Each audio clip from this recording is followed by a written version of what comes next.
Hello, welcome to another episode of Tales from the Oops host Cyber Smiley. I am your co-host, Wisdom. Greetings, programs. We've got another fantastic show today. Joining us is Emmerron. Emmerron, yeah. No, you got Emmerron. right the first time. Yeah. All right. Writer, content creator, podcast hoster. Uh, yeah, it's great to have you on. It's great to be here. Thank you for having me. Yeah, so the other credits is you were a playtester and beta reader for Tales of the Red or Hope Reborn and single player mode. Yes. Yeah, there's a couple other ones too that have come out in the last I don't know, year and a half or so. Some of Shadow Scars stuff and Right. CEMK I got to beta read. Like it's very cool. Like that side of things is very, very cool to be part of. You also do live play, Neon Inferno Afterglow. So yeah, Neon Inferno is the series, and Afterglow is our second season. So yep. Got it. So, Yeah. So the new third season is gonna have its. It will be. It'll be. So I actually have revealed this one before on stream. When it comes out, when I finally have the time to finish working on the lead up that I need for it, it'll be Singularity. So yeah, it's gonna be fun. Cool. So, as you well know, with all our guests, we start off with called the full auto questionnaire. So, short, quick questions with short, quick answers. I've given up on saying that there's wrong answer, so get into it. Question 1. 2013, 2020, 2045, or 2077? 2045. Favorite cyberpunk role? Netrunner. Favorite piece of cyberware?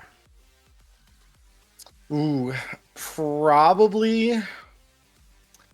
It's probably good old virtuality. Being able to clandestine netrun is just so fun. It's super cool.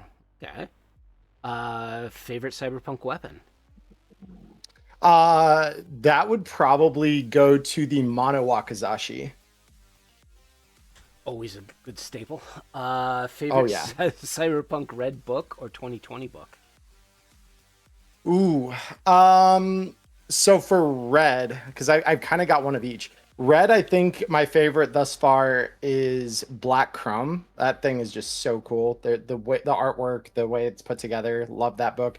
For 2020, it's probably Neotribes. Neotribes is just a fascinating look at the broader world and kind of gives you hints of how in red it all ties together. So yeah. Hell yes.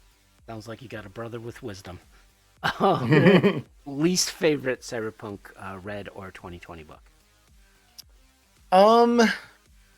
See, it's hard to say least favorite because every book I've read so far, I've found something I enjoy out of it. Probably the one I found least useful so far would be Brainware Blowout, just because that's a book to translate things that I do not have my hands on, but It's still cool to look at. So yeah, that's probably the one I've had the least use out of so far. Favorite Night City gang? Probably the 2070s Voodoo Boys. The 40s Voodoo Boys are whack jobs, but the 70s Voodoo Boys are kind of cool. I dig them. All right. So favorite mega corporate?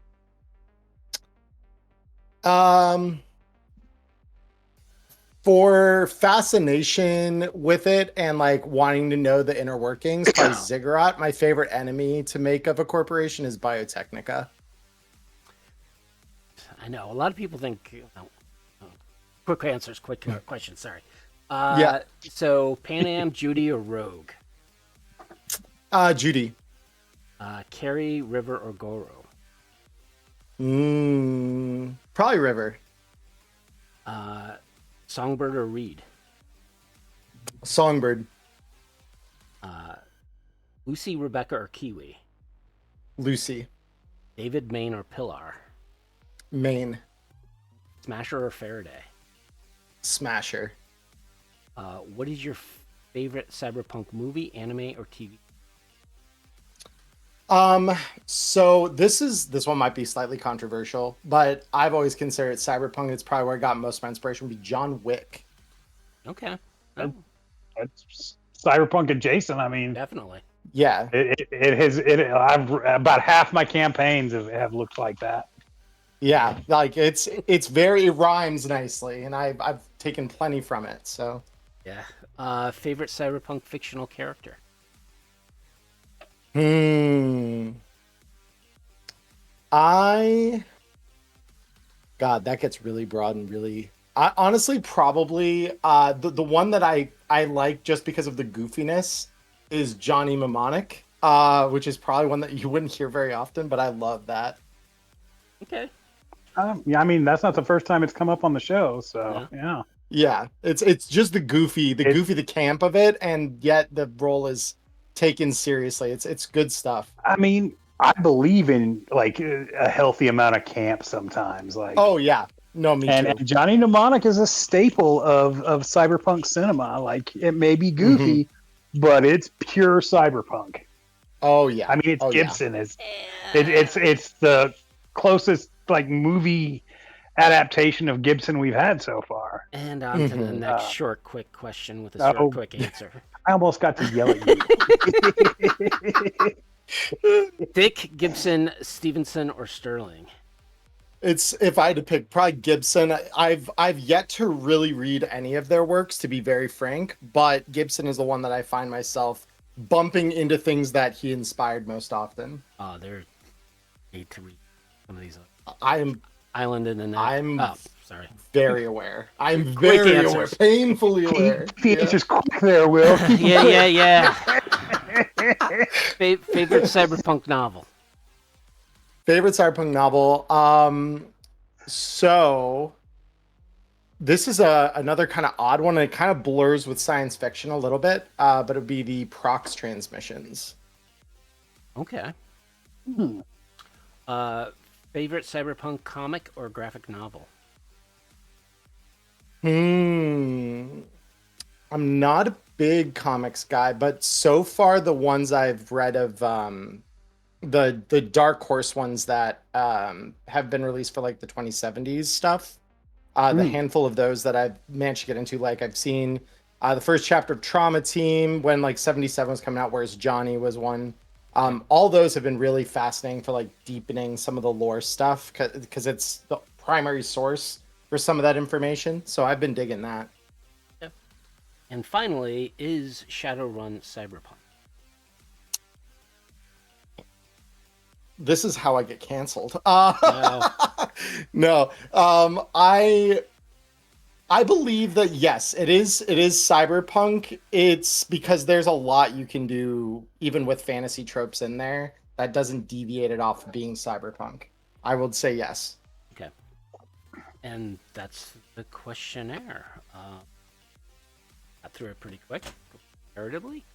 So, but yeah, getting back to John Wick, right? And you Yes. saying Johnny Mnemonic. So Keanu Reeves, I think, has had a interesting growth characters when it comes to Yes. that genre, right?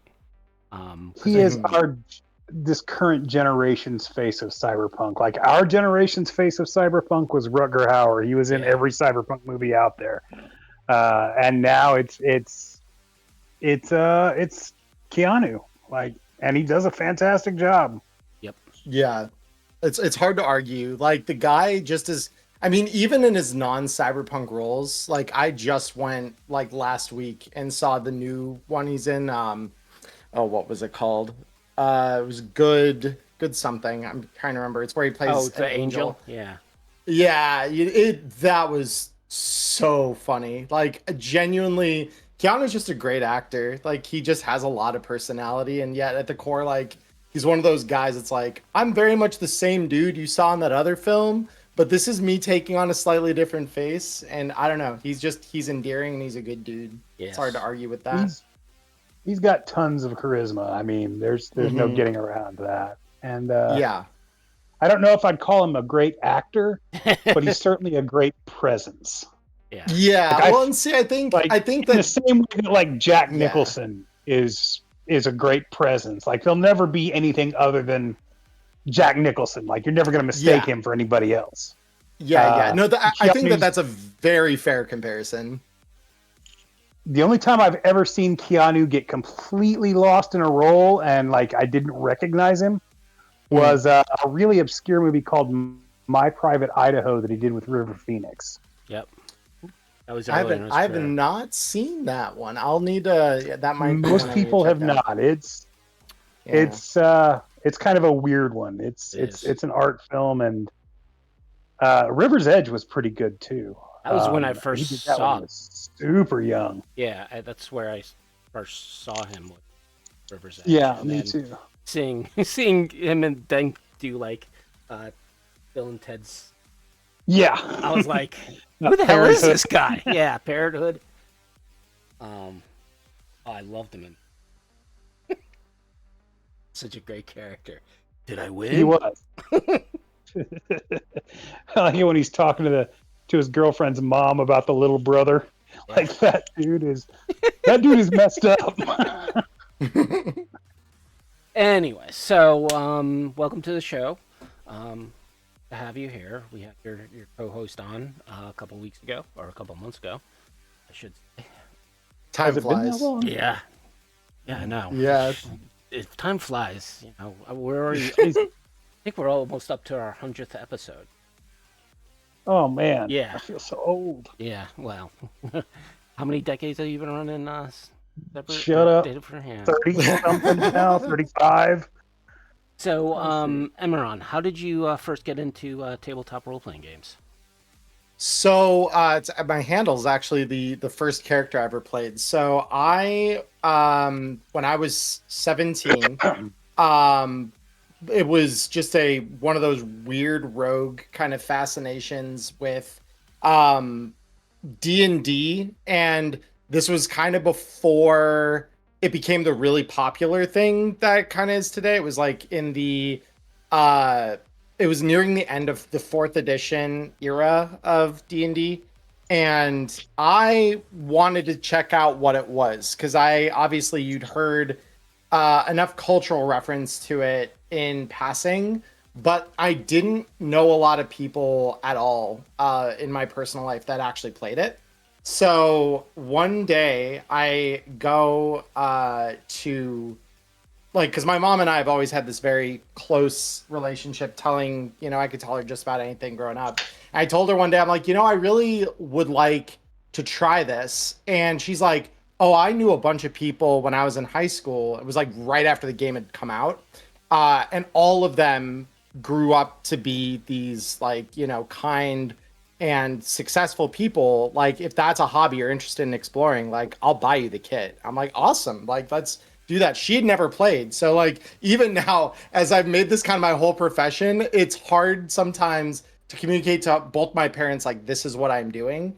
But she supported it enough to be like, yeah, like, I'll buy you the kit, whatever. So it was me and it was like me, my brother, and a group of a couple of our friends each at our kitchen table, just sitting down, opening the 4th edition red box for D&D and like trying it out. None of us knew anything. We were learning together. And I just happened to be the one who owned the box. So I'm like, I'll GM. Like, I'm fine to do that. And that was a choice that has defined a lot of what's come after. So I went from that to running like an RPG club in college to taking a couple years off after to like get my life in order. And then some of the people that were at my original table went on, because they were about 4 years younger than me. They were my brother's circle of friends. They learned from me how to run D&D, and then they ran that for another group of people. And some of those people who are still friends of my brother's and mine now were actually the ones who originally showed me Cyberpunk in early 2020, right before the pandemic. I rolled up like a Netrunner character using some hodgepodge rules between the JSK and the, some of the stuff we kind of jerry-rigged out of 2020 to work so that we could like have some semblance of progression, and rolled up a Netrunner. The lockdown happened, and then I got to play my first session, and that is, I credit that with being the thing that kept me sane during the pandemic.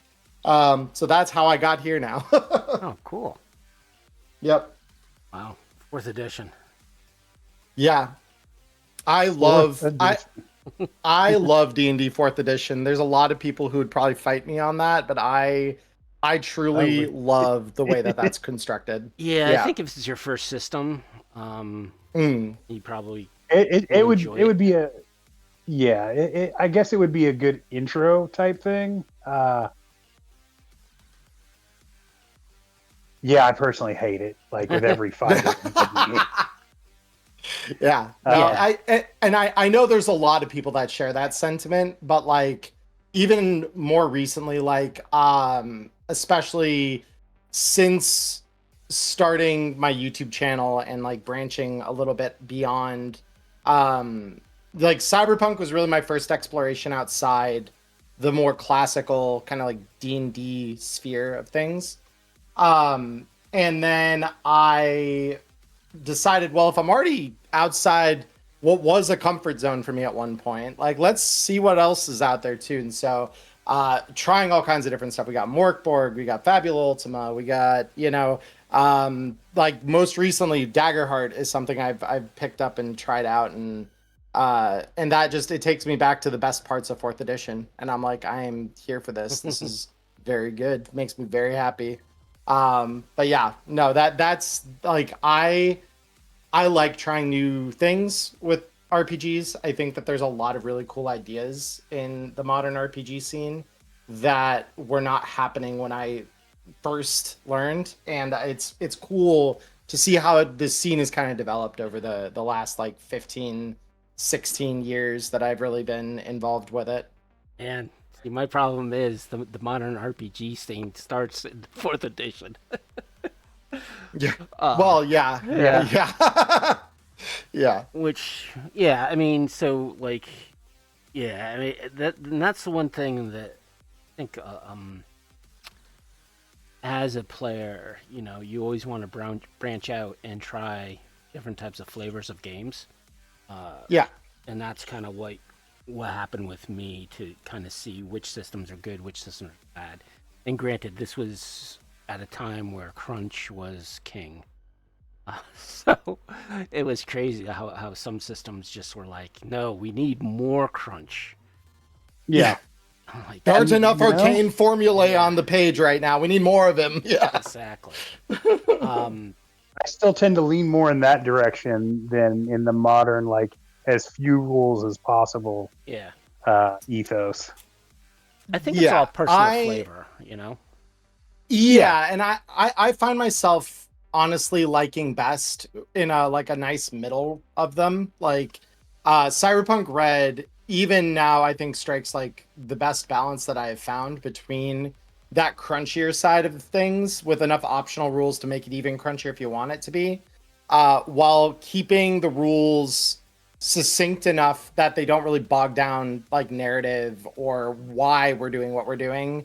Like I've had very few combat encounters within Cyberpunk Red that lasted an entire session's worth of time for me, which is like that's a massive compliment to the design work that's gone on in that system, because I've played plenty of other systems where like you get down into a combat encounter right at the start of the session, and by the time you're done, the only thing that you've done in that session is resolve that combat encounter. And I've only had maybe one or two sessions of Red where that kind of happened, and they were pretty big climactic ones when that's been the case. Yeah, and I think as a GM, when you're doing your battles, try to keep action going, not value. Oh yeah. Yeah. It's a hard lesson to learn, especially if you're really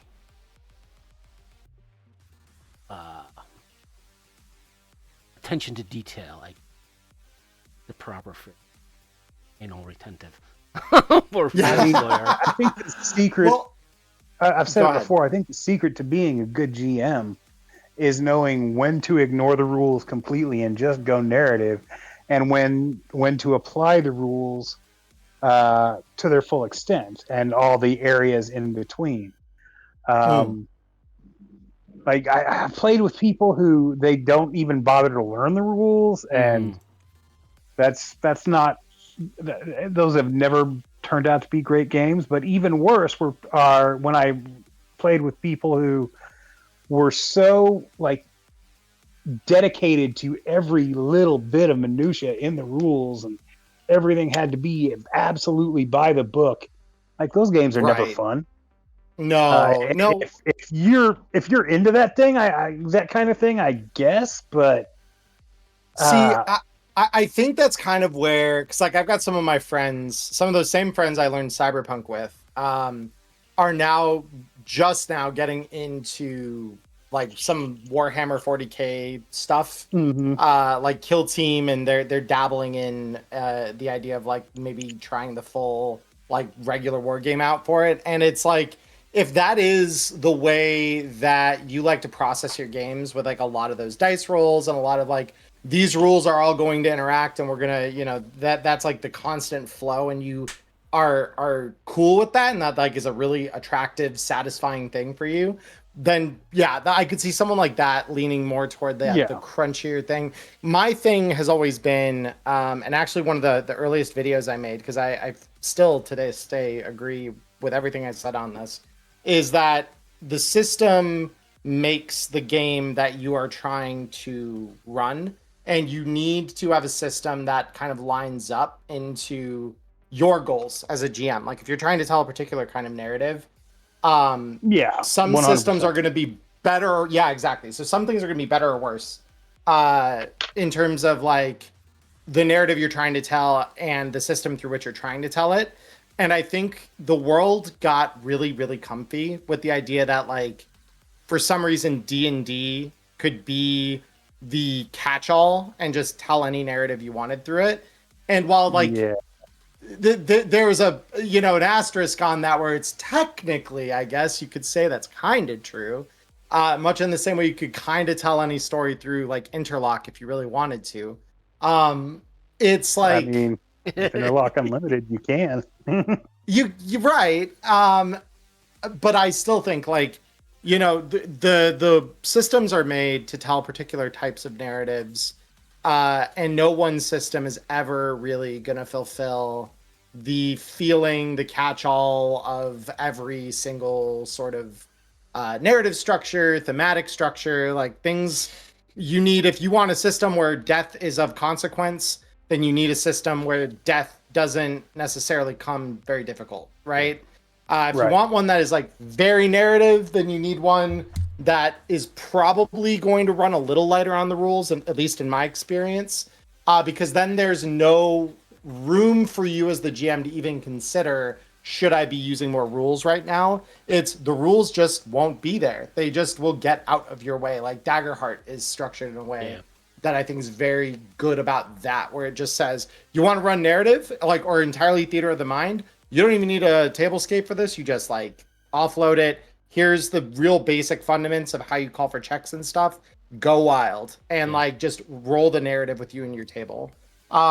So yeah, like that's definitely something that I feel people lose in the weeds, and that's a big part of where, like, coming from fourth edition, one of the things I really liked about it was that the rules, when they told you, if you're building an encounter, here's the ways that you would do that, here's the math behind it, and you could just slap all those parts together and it would just work and it would balance and it would go the same way it did in your mind.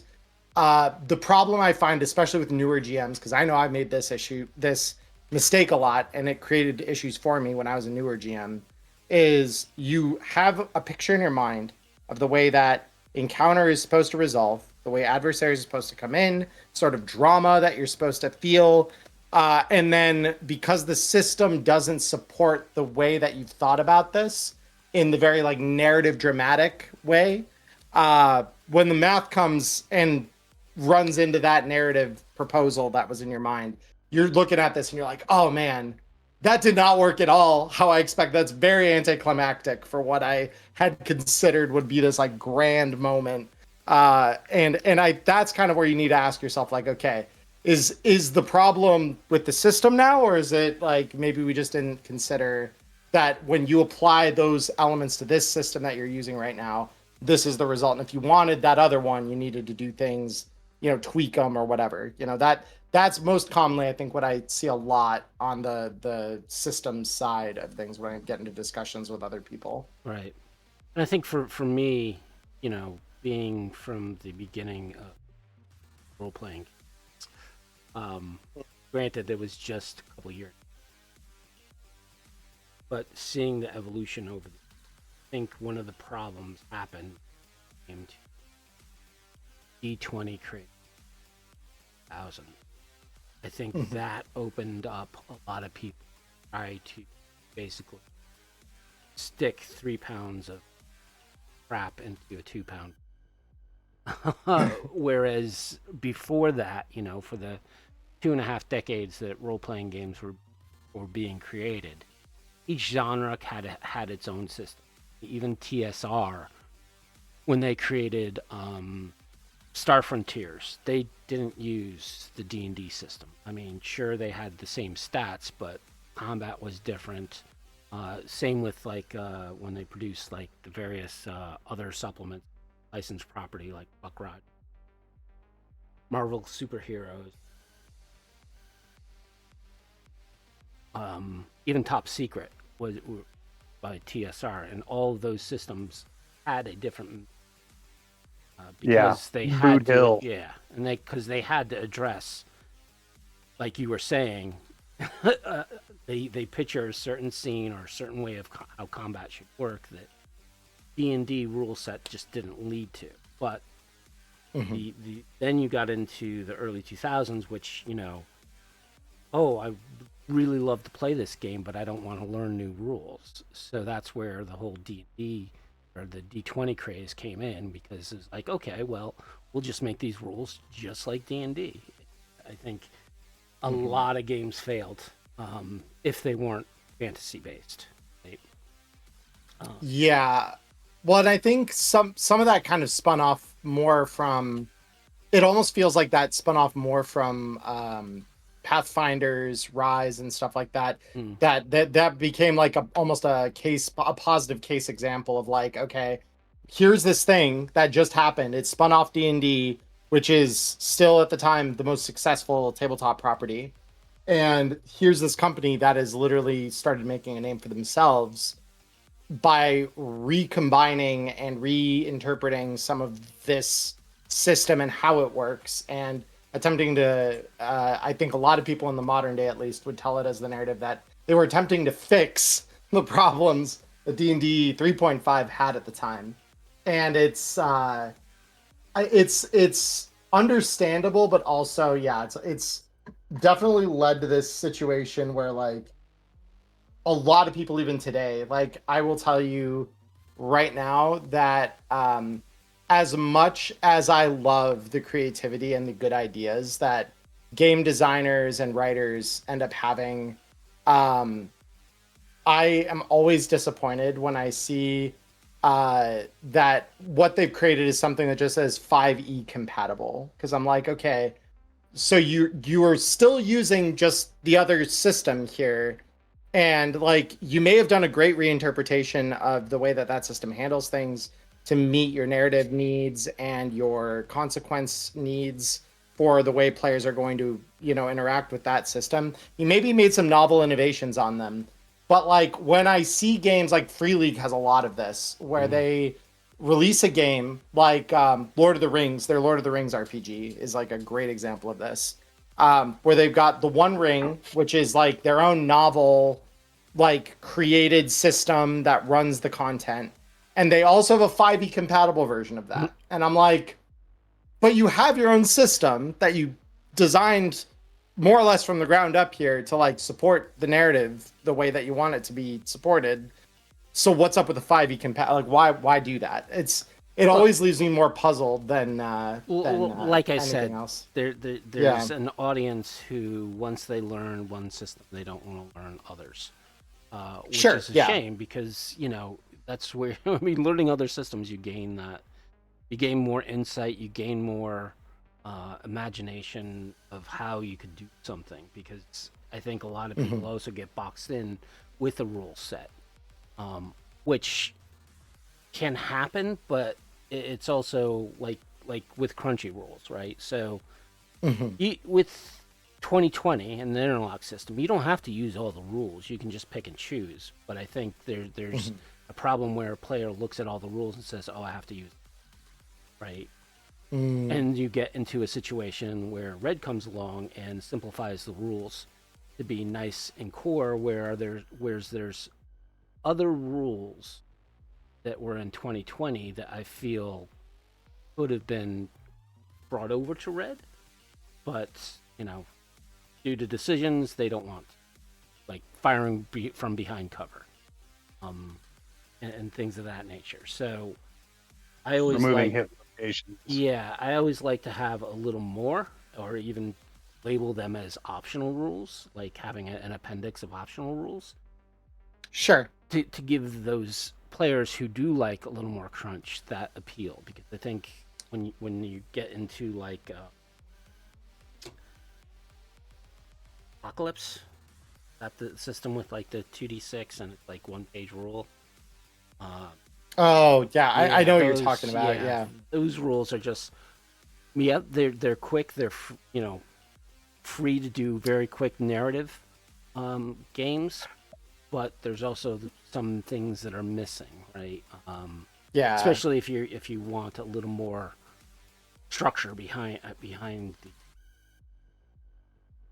the game. It's well, and I think in my experiences, a lot of like games like Borg, so Cyborg, Morkborg, Pirate Borg, like take your pick. They're it almost seems like every year there's a new flavor or two they add on between third parties and Stockholm Cartel themselves. But those are for a particular kind of audience. I found like this summer, right before Gen Con, I went out and I visited my sister-in-law and her fiance, and she has only once kind of dabbled in RPGs, and it was like a bunch of my friends were like, we want to play D&D at one point during the lockdown. I'm like, it's not really something I enjoy. It's not really something I know how to balance particularly well, but I'll try it. And so I tried to show her that one time. That did not work. So then when we're there this summer, I'm like, I do have this game called Borg. I do have Morkborg. Do we want to try it out? And for like pick up and play, those games are awesome because I think they're really good at like teaching. Again, they're good learner systems to get your mind wrapped around how do I role play, how do I interact with dice and a character sheet without there being an overwhelming number of things to track on that. Yeah. So that once you're like, okay, this is fun, I like this hobby, but I want something a little more meaty, then you can evolve into something more like Cyberpunk or one of those heavier systems that have a little bit more crunch going on. The other thing, to your point about optional rule sets and stuff like that, they did in single player mode that dropped recently. Yeah. Re-add like a roll table for hit locations, yep. and I know it almost seems that's been kind of the approach is, hey, we're going to strip this down in the core rule book. We're going to make things incredibly simple to really get at the core of what a Cyberpunk experience is, and like start there. And then we can always build onto that later or introduce optional rule sets into that later and bring back in some of those more complexifying elements so that everyone from the ground up kind of understands this is the core of the game. This is the simplest form of the game that you can run and have it feel like Cyberpunk. Yep. But also, if you want crunch, boy howdy, we've got single player mode stuff now. We've got breaking your stuff so you can track every piece of equipment you've gotten, whether or not it's broken in weird and interesting ways. Yeah. The moment you said, I really like crunch, I'm like, I bet he likes breaking your stuff. I in fact do. Yeah. Because I'm like, it's one that I've had a harder time using because I don't like tracking that many things all at the same time. They end up cluttering my attention span a little bit when I'm trying to run things and keep a narrative moving. But I think that for GMs like yourself, where it's like, okay, I know I can do that, I can track that, and I've got ways of managing that and I think that they add something. Those rules add something to my game. I think they're awesome. I think, and the fact that we have the bevy of DLC and optional rule sets that just are there is a strength of the system. Yeah, it is a beautiful way. I mean, that's the truth right there. Is that you can all, if you've got a system with lots of rules, you can always choose to just ignore whatever rules you want to ignore at any given moment. But if you're going with a light system and you need a rule to cover something that isn't covered by that, you're kind of up shit creek. Right. You've got to come up with something on the top of your head, and then you've got to remember that shit for the next time it comes up. Otherwise, there's no consistency. Yeah. Right. And I think when Cyberpunk Red originally came out, I know that me and Wisdom were a bit critical about some of the points, right? Saying about, but that was the initial core book, and I know, and I agree with you. The plethora of DLCs has just been phenomenal, and the supplements that have been coming out have been really adding to the game a lot more than my initial review of it, right? So right. I am not by any means bashing Artal Saurian, because I think they stellar job compared to some other companies who would just, okay, how much of a profit is this turning us? It's not really doing it for us, so we'll just destroy that line. Whereas Altorsian is giving away free stuff. Not a lot of companies do. So. Well, and that free stuff is aging the system like fine wine too. It's kind of funny thinking about Red in its early days. I will say I think it started in a much better position footing wise than 2077 as a video game did, for similarity there, right? But both of them, I think, by portions of their respective communities, had plenty of criticism that could have been levied at them early on, and most of it very justified. And both have taken the last 5 or so years and really developed each of those things into something that are, in my opinion, Red and 77 are both like masterpieces now in their own right, and they got there because they were allowed to kind of mature incrementally rather than getting it perfect at the jump. And I'm like, I kind of dig that. It kind of shows to me like you don't need to get it perfect. You just need to get it good enough that the basics are all there. And what few things maybe are missing in that, kind of like what you're saying with specific rules. I know the big one that I would always run into early on that now we actually have an optional rule for is when you throw a grenade and that grenade is a miss, quote unquote, you fall below your DV to hit where you wanted to hit. What happens? And it just kind of says, well, the GM chooses. And I'm like, well, but that's because if I choose, that means that if I'm a really vindictive GM, it just now lands at my player's foot, despite the fact they only missed the DV by 1 or something. And that doesn't feel. I've never heard of it. That's impossible. Yeah, especially in Cyberpunk. Yeah, right.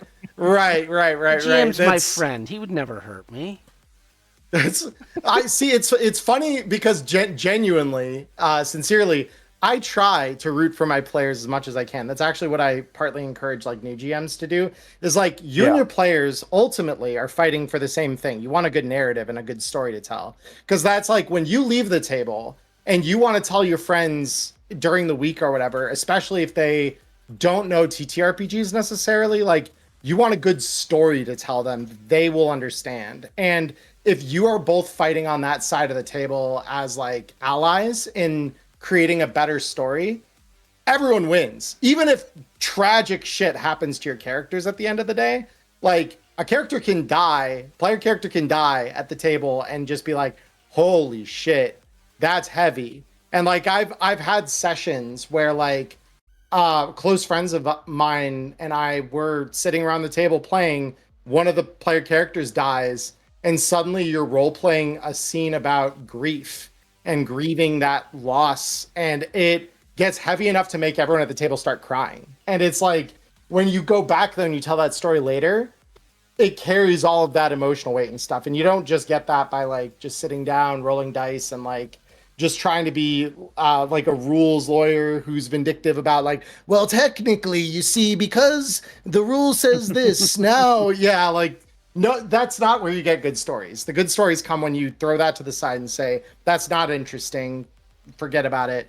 But I think that it's good to have, like you were saying before, those little things, the little sidebar rules that just kind of help adjudicate those fringe cases in ways that still leave it open to some GM interpretation, but at least put a degree of guideline in place so that the GM can be at least somewhat fair about the way that it turns out. So like the new spread table thing, which I know is just a refab of the way 2020 did it, but the fact that we have a red spread table now in single player modes DLC, that's been incredibly useful since that came out. I've used that so much when I'm trying to adjudicate things at my table where that sort of thing is concerned, or like even some of the Oracle tables, just being able to like, all right, yeah, give that like a 50-50 chance. Let's see what happens. Roll some D100s and like play it off if I don't have a clear idea about like, okay, narrative weight would say this would be more interesting. If I don't have an opinion there, we're just going to roll on the Oracle and we're going to see what we get. Yeah, and that sounds like a very similar way in which Mike Pond ran his games at you that I was. He was like, I'll give you like a 60% chance and roll a d10. Well, actually, you'd roll it behind his hand and says, ooh, and I give you. Yeah, no, that's very Mike Pondsmith. Yeah. I've watched him now a couple years in a row at conventions doing stuff like that. And I'm convinced that man is one of the greatest trolls to ever walk this earth when it comes to the way he resolves checks like that. He takes so much pleasure in that. He does. Yeah. No, there's a little bit of great, sadism to Mike. He does. Oh yeah. Just takes pride in that.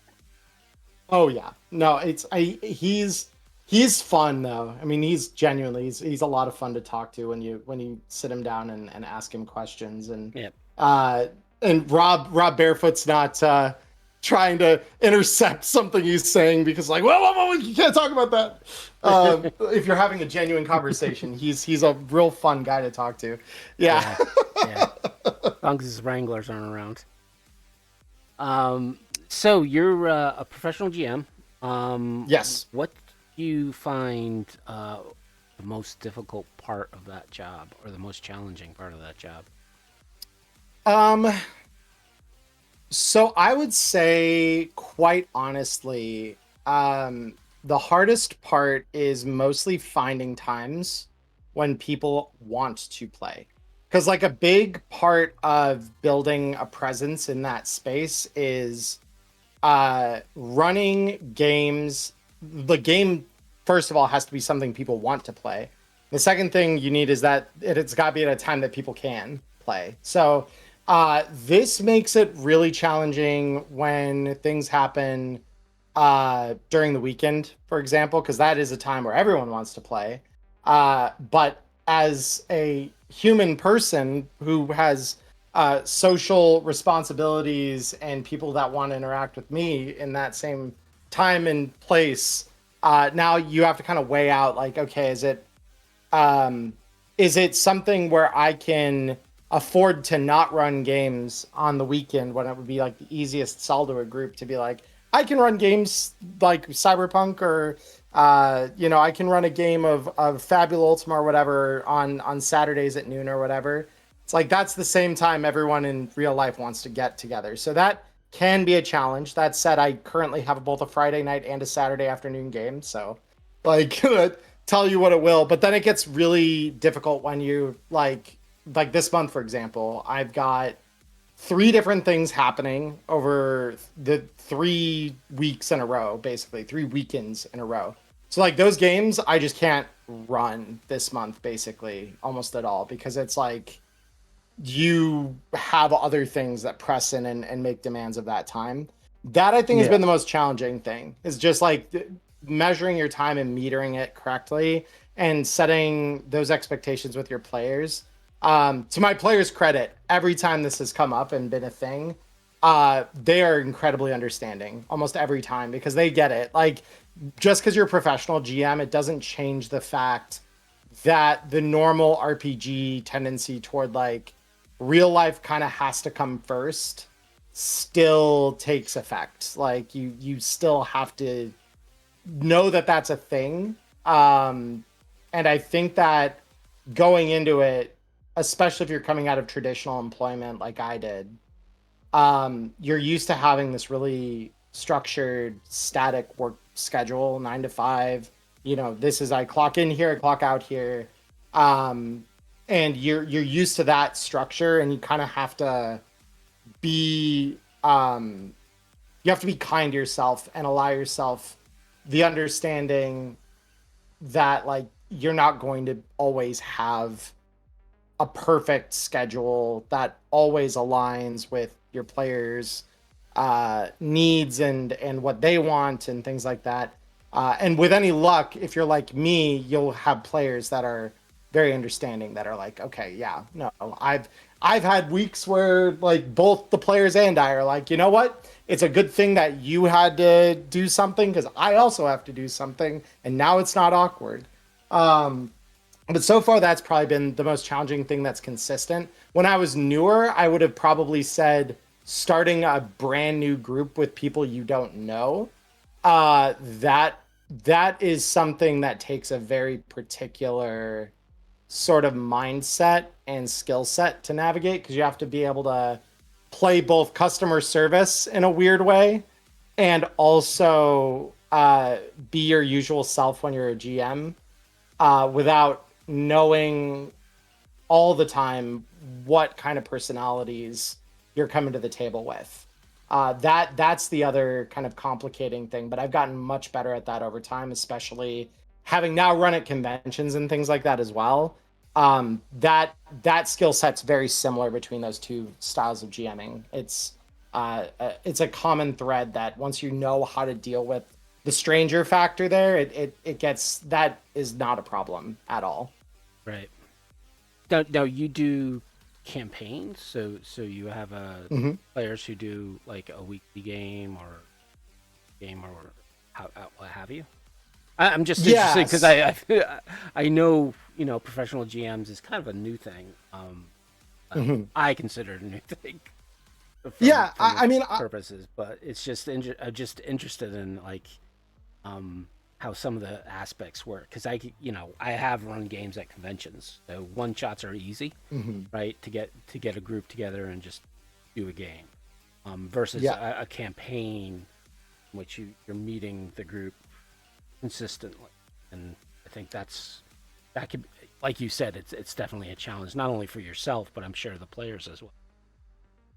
Yeah, it's so it starts. The challenges are front loaded in a lot of ways, but yes, I run campaigns. I've run like 3 shots and 1 shots before, where like things like the CEMK, for example, the Edgerunners kit. Like I've run that as like short run adventures before, professionally, just so that I can teach new people the game and like get them into that. But it's by and large, my bread and butter is long form campaigns. So 2 of my groups right now that have both uh more or less, like there have been a couple of people who have come and left, and so those groups aren't identical to where they started, but there's a few core players in each that are the same, and have been the same since those started.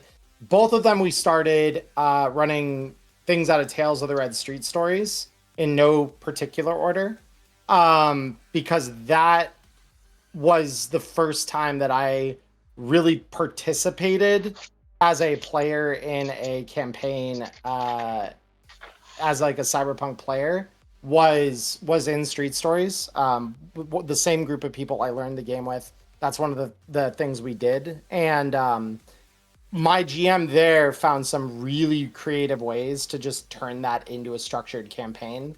that like once you understand how to build that connective tissue between them, even though the gigs were not, by and large, most of them at least, written in a way that connects them, you can build the connective tissue if you are creative enough to kind of see where things could line up. And especially if you're like reading your player character life paths and stuff like that, you can really get in there and make a campaign of it. So we all started running that in no particular order.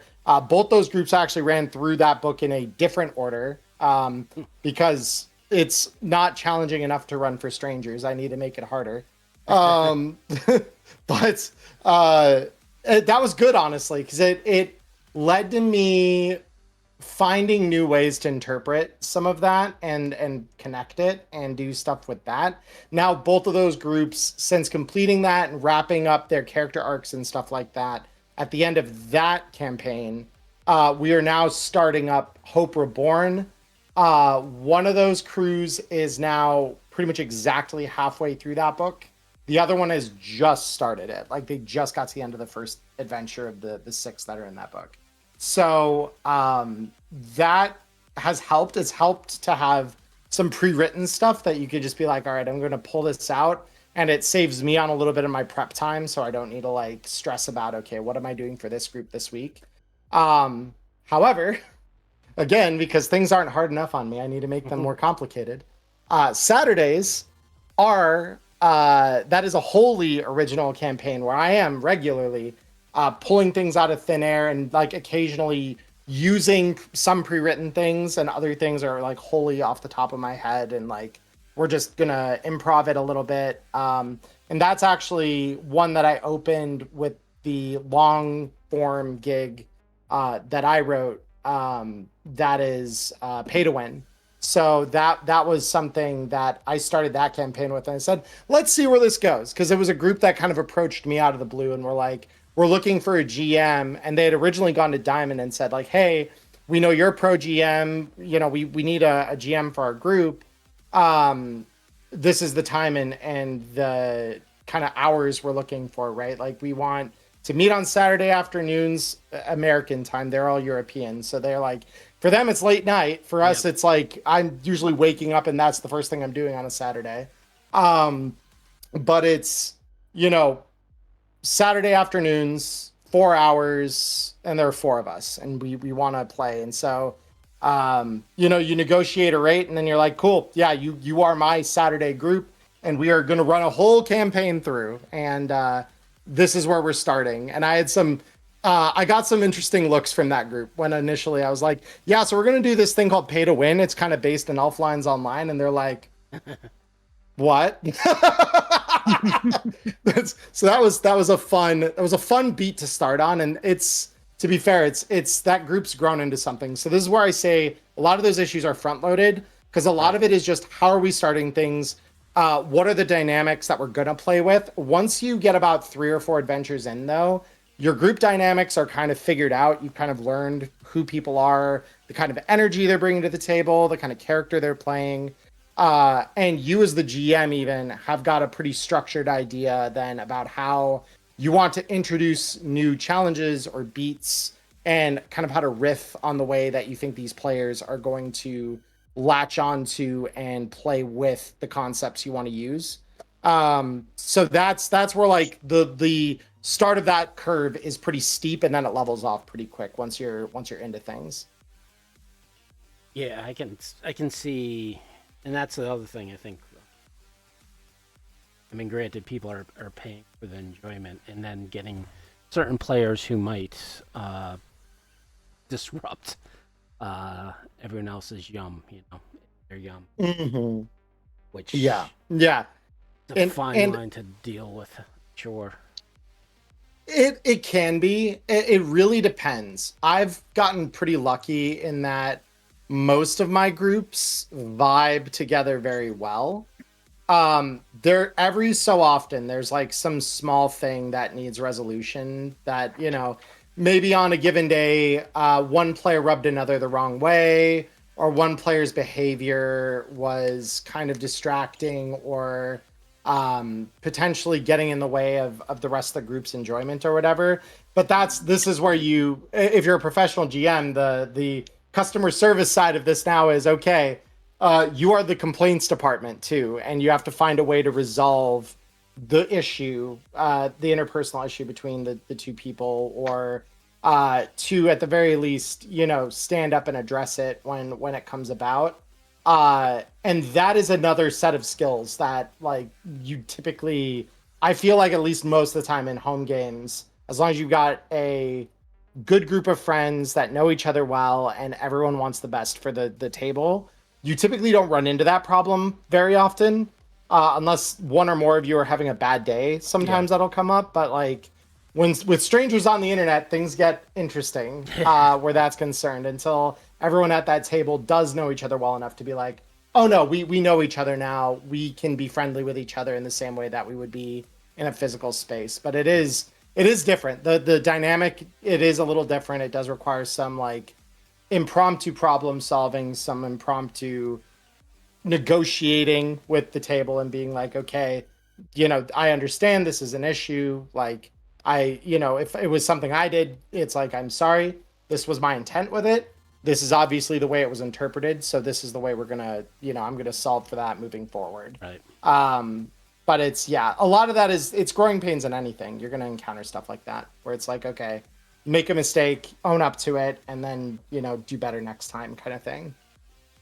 Now, do these players expect more of a multimedia type of event, or do you set the expectation like we're going to be using this virtual tabletop, and maybe you'll get some sounds, a few maps, but nothing like production level, or is it something that you're because one thing I would see is the higher the quality, I would see the higher the price tag.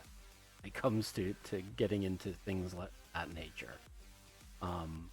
That's something that worked on or thought about, or is that just something that's me thinking outside the box of how to do presentations or well, and I think that's it's a pretty valid question. Overall, when I'm running a game, so that when you set up a game, at least on Start Playing, because that's the platform I pro GM through, they do a lot on the front end for the GM in some ways, in the way that they set their templates up that you have to like fill out for an adventure or a one shot or whatever have you. They've got all these fields about, okay, what type of themes are you exploring in this game? What is the setting like? What tech do people need to participate? What VTT are you using? So there's a lot of these little minute things, very nuanced things that are things that you may not think about if you're just a GM on the outside, because they come pretty second nature to you already.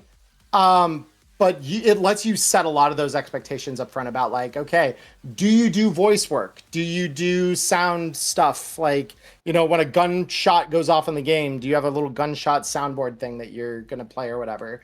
Like, you can get as specific as you want to in some of those. And the fact that they ask you when you are setting up the game, before you even are recruiting players, for what they can expect with that, they kind of set you up for success in a big way there. Because then you are leveling with the people that are searching up games that they want to play in, and they find your listing, they read through that, they'll know exactly what to expect out of that. So usually, for my own personal taste, like the way that I do it, I run through Foundry.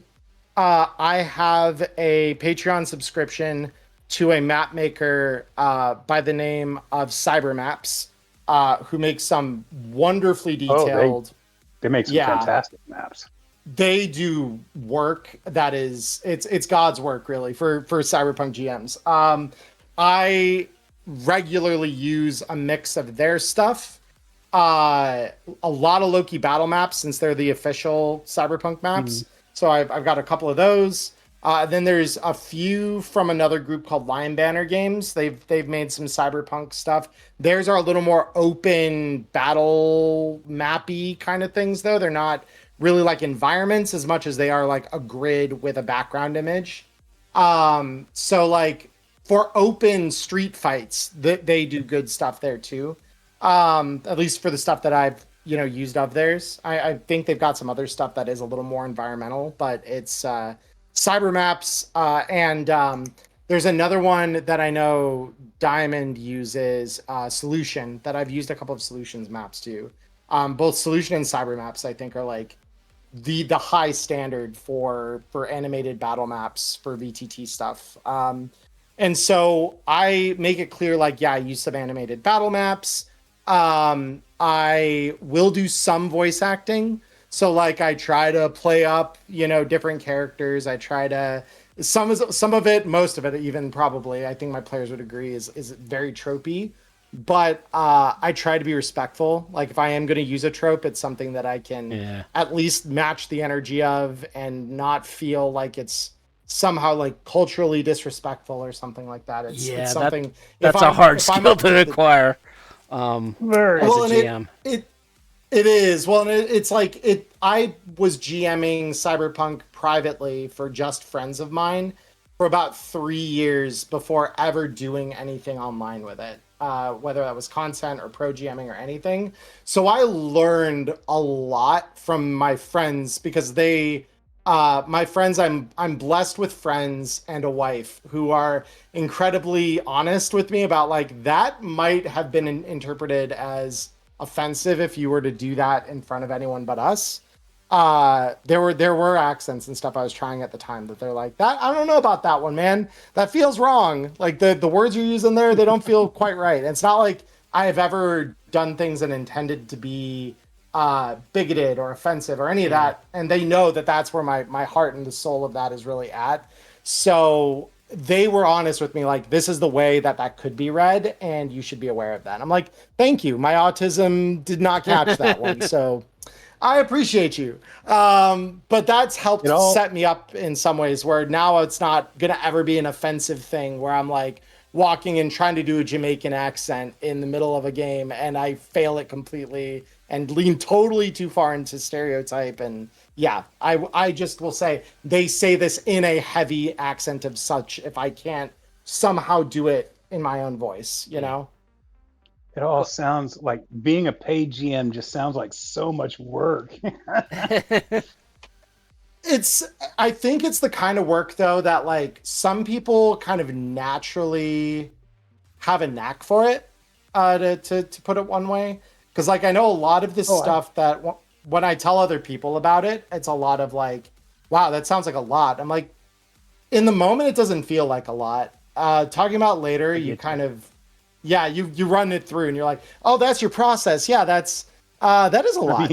Like that's kind of crazy. I turned my entire garage into a game room specifically geared around Cyberpunk.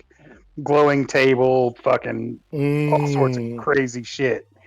So I get putting in the extra efforts. Go to his site. I don't know exactly where in his site is, but there are pictures of his game room that he used to have. It's in the reference section. And I tell you, man. Yeah. I would have loved to have gamed in that one. I miss I was about to say, I'm like, much. Now I kind of feel like I want to play at that table. That sounds incredibly cool. I mean, I've been running Cyberpunk for like Will said, 35 years now, and Jesus, like the older I get, the lazier I get. Like I feel like the stories I tell are better, but the amount of prep work I put in is much less. Yeah, well, and I think so you can call it lazy. I think though that there's a layer on that you also just get more efficient at deciding what needs to be focused on, right? Because like when you're new, you feel like you have to dial all elements of your game prep to 11 because it's going to be big, it's going to be cool, it's going to be crazy. And then you realize, hey, I didn't need to really dial that one anywhere near 11 in order to get a good result. So I'm going to leave that one like at a 3. And then like over here, I've got another element that I can leave it like a 5. So you find the things that really do need to be like, you need to make sure you nail the atmosphere or the characterization of the world. And like those things, when you kind of like find your niches that you do focus in that hard on, you're good. Like you've got, okay, Yeah. that I'll do 211 every time. And the rest of it, you just do less work on it because you don't need to do as much work on it. I mean, I swear to God, I think the with this current generation, the generation that's just now getting into role playing games, I think the biggest hurdle to getting new people into it is that they've watched like Critical Role and all that shit, where it's like, you know, the GM is a professional script writer, the actors are all like voice actors and shit. Well, they're all Character drama voice majors and yeah. theater kids. And yeah, they've And- got that energy You've and got like charisma years that of not everyone experience in has. improv. Yeah. Yeah, yeah. certified It's improvis. got to be like that, or it's gonna be like that at all. Yeah. Trying to get them past the hurdle of either being intimidated that that's what it's going to be like, or expecting it to be like that and disappointed when it's not. Right. That's becoming a serious hurdle when I talk to people about like younger kids about gaming, is their expectations. And do you get that Yeah. as a professional GM that their expectation is they want something like the Critical Role experience or one of those No, other not really. popular? Okay. Not really. Because I think, and this is where having dabbled both in actual play, like live streamed game, and professional games, my professional games feel a lot more like my home games. My actual plays, I put a lot more effort into really honing the way I want to present that, because that's more of a production.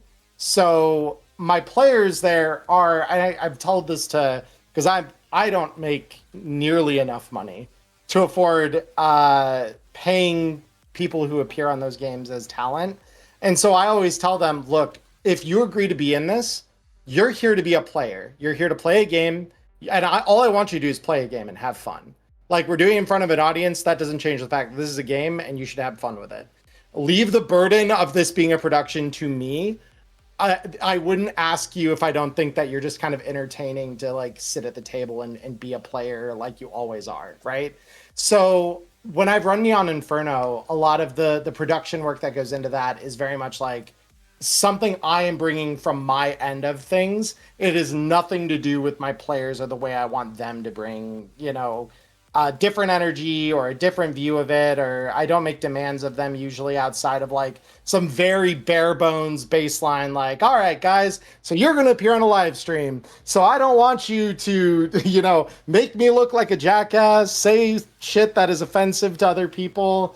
You know, like the really basic stuff that I think anyone who is in content creation probably would have as ground rules for people that are inviting as guests on a stream.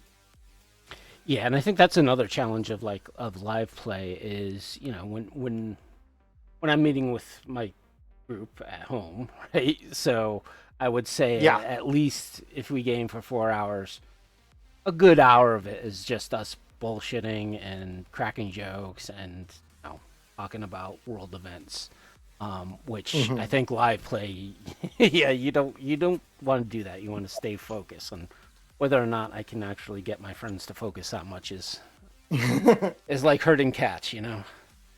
Yeah, well, and for live plays, usually the way because I agree, I think that everyone has a common experience with that in RPGs, right? Like the first hour-ish of any gathering for play is nearly always, at least in my experience, it happens right at the beginning that everyone wants to chat and catch up and see like, okay, where is everyone at? Because especially now as the group of people that I'm playing with are all, you know, we're all getting older. We're all, you know, bearing different responsibilities than we did 10 years ago when we were like still like, and I apologize. This is where the me being younger part of the podcast comes in.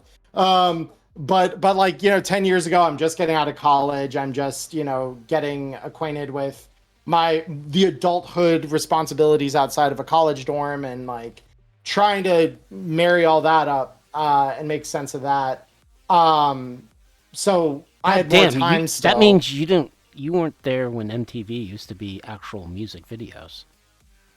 I was there at the very end of that. Some of my earliest memories that have MTV in them, I do remember an era of that. But yeah, I was very much coming on the scene and gaining an awareness of some of that right about at the time that was ending. I Like, sympathize. Summer children.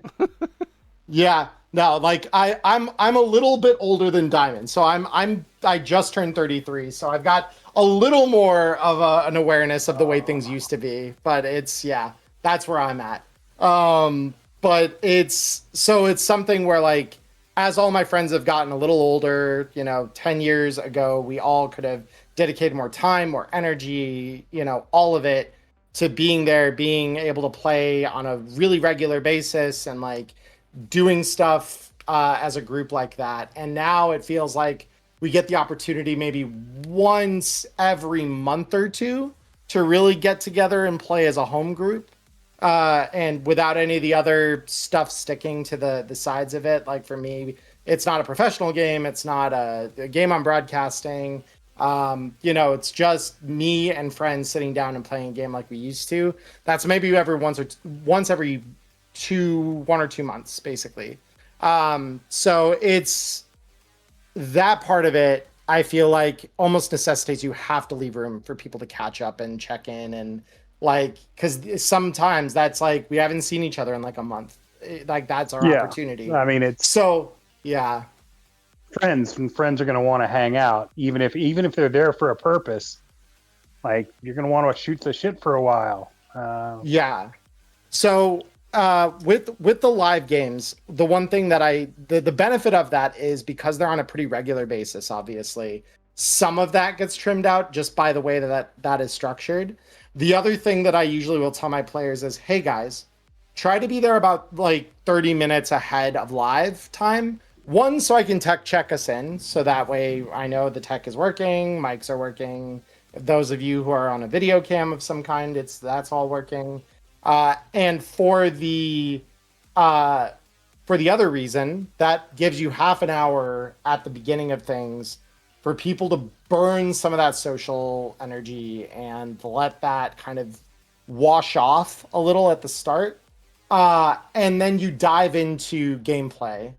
And that does allow people to stay a little more focused during gameplay.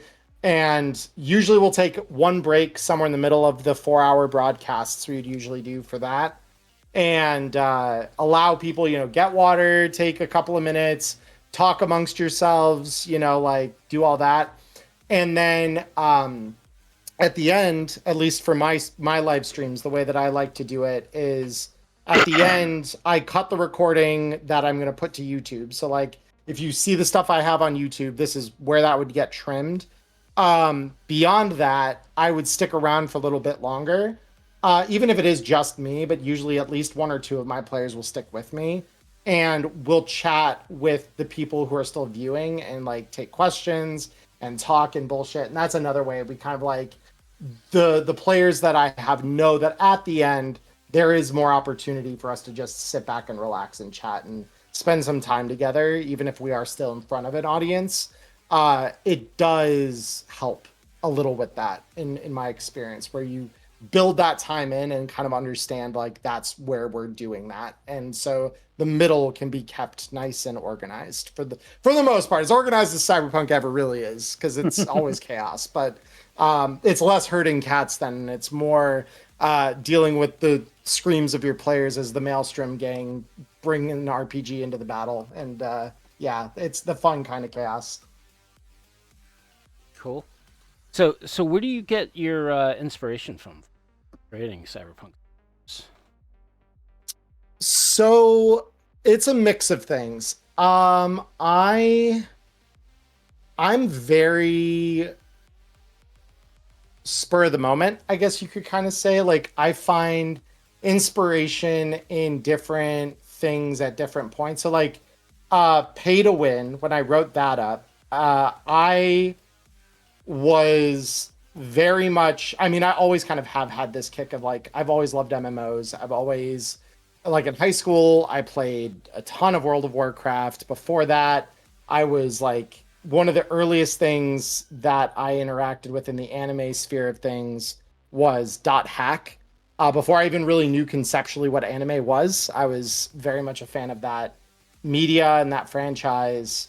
And so from the time I was like a middle schooler, like I was very much a fan of Cyberpunk and the aesthetic and the way that stories would be told and the way that kind of like what is a human person, like a lot of those transhumanist kind of ideas and stuff like that at a very base level. Obviously, again, I was a middle schooler when I started kind of exploring some of that, but pay to win is kind of the coming into all of those concepts within Night City and like playing around with a little bit of that. Like we've got this really common problem, which I've been a victim of in the past. An account gets stolen. Like everyone, I think, under the sun has had one of their game accounts hacked at some point or another, or they know someone who has, and they've seen what the process looks like of recovering that. It's awful. No one likes it. But in Night City, we have this neat little cheat code in that there are people with guns that you can hire for money. And the fact that ELO is entirely encapsulated within one city, so it's never too far to go that you have to go to hunt someone down. They've wronged you in the game or they've taken something from you, like your account. You know that they're within the city limits of Night City or very, very near them, right? At the furthest out. And so it was an exploration in some of those things and just like online gaming culture and how that intersects with the violence and the society that Night City has, the colorful neon ultra violence that kind of can exist there. But in other cases, it's been things like just wanting to talk about, what does it look like when you have privilege within the city, or, examining some societal themes. I always joke with Diamond that like one of my favorite ways to process the doom and gloom that is so common in real news and events and things like that is to start processing them down into like, what would I use from this to write a gig in Cyberpunk? And I start breaking it down that way, because on one hand, that helps me kind of compartmentalize it so I don't really get depressed about the state of things when something really awful happens, while still giving it credit for it is tragic, it is awful, like that is bad. And then I find a way to like distill that and be like, all right, we're going to try and distill down like what is it like when when something really awful happens. Like there was a scene in Neon Inferno Afterglow where the players are operating out of the old combat zone in an era where the city is getting very like, the edgerunners in the city are a problem. It's no longer edgerunners are useful. It's edgerunners are a problem. And we know that typically edgerunners are coming from these less privileged parts of the city. So we're going to create issues for those parts of the city in an effort to really crack down on edgerunners and then see what happens. Of course, right about the time that was starting up is when, not to delve into real world politics and opinions on it, but like a lot of that was centered around like when the whole Israel-Gaza situation really flared up.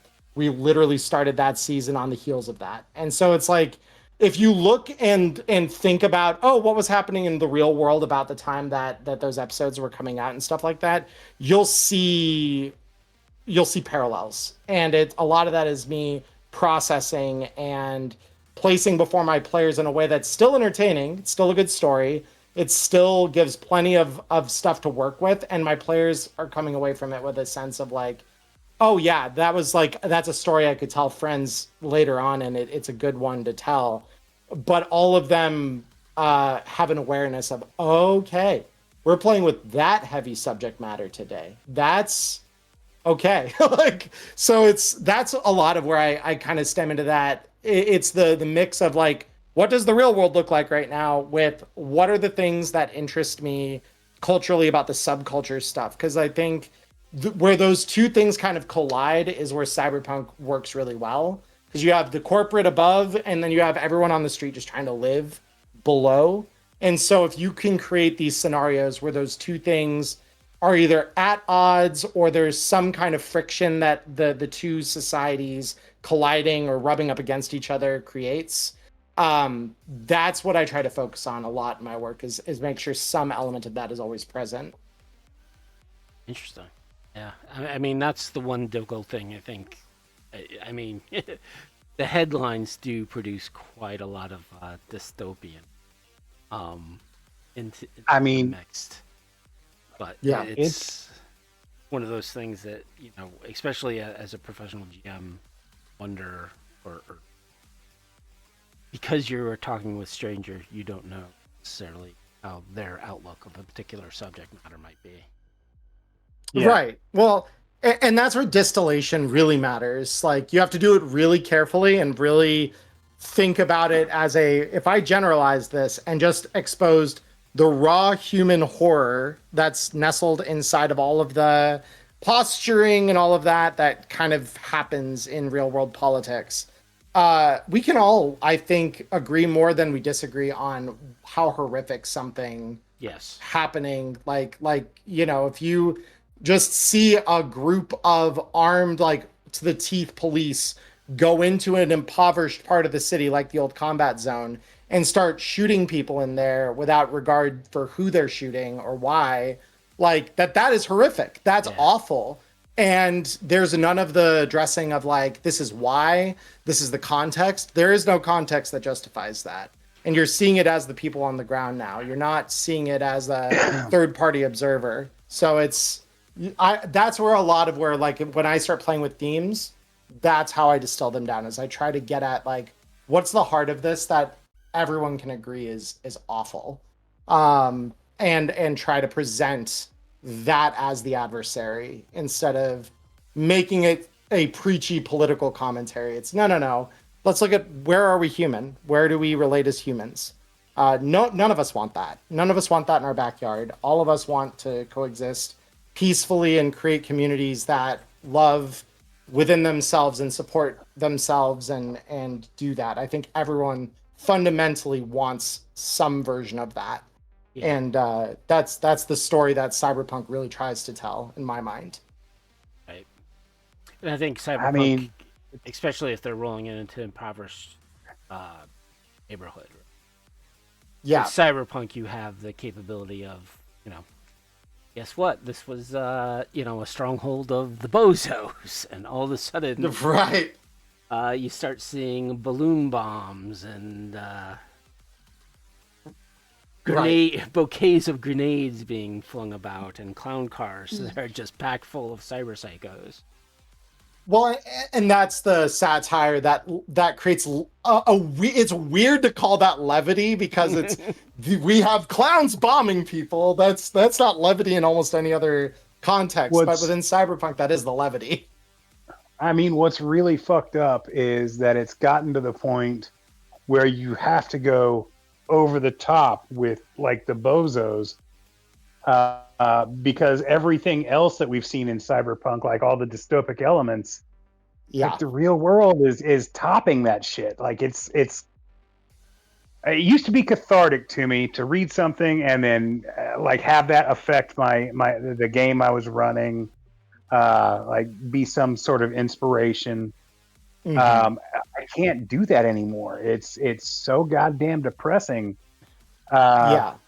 That it freezes me up. I've been trying to write this espionage book for a couple of years now, and every time I sit down to write it, I just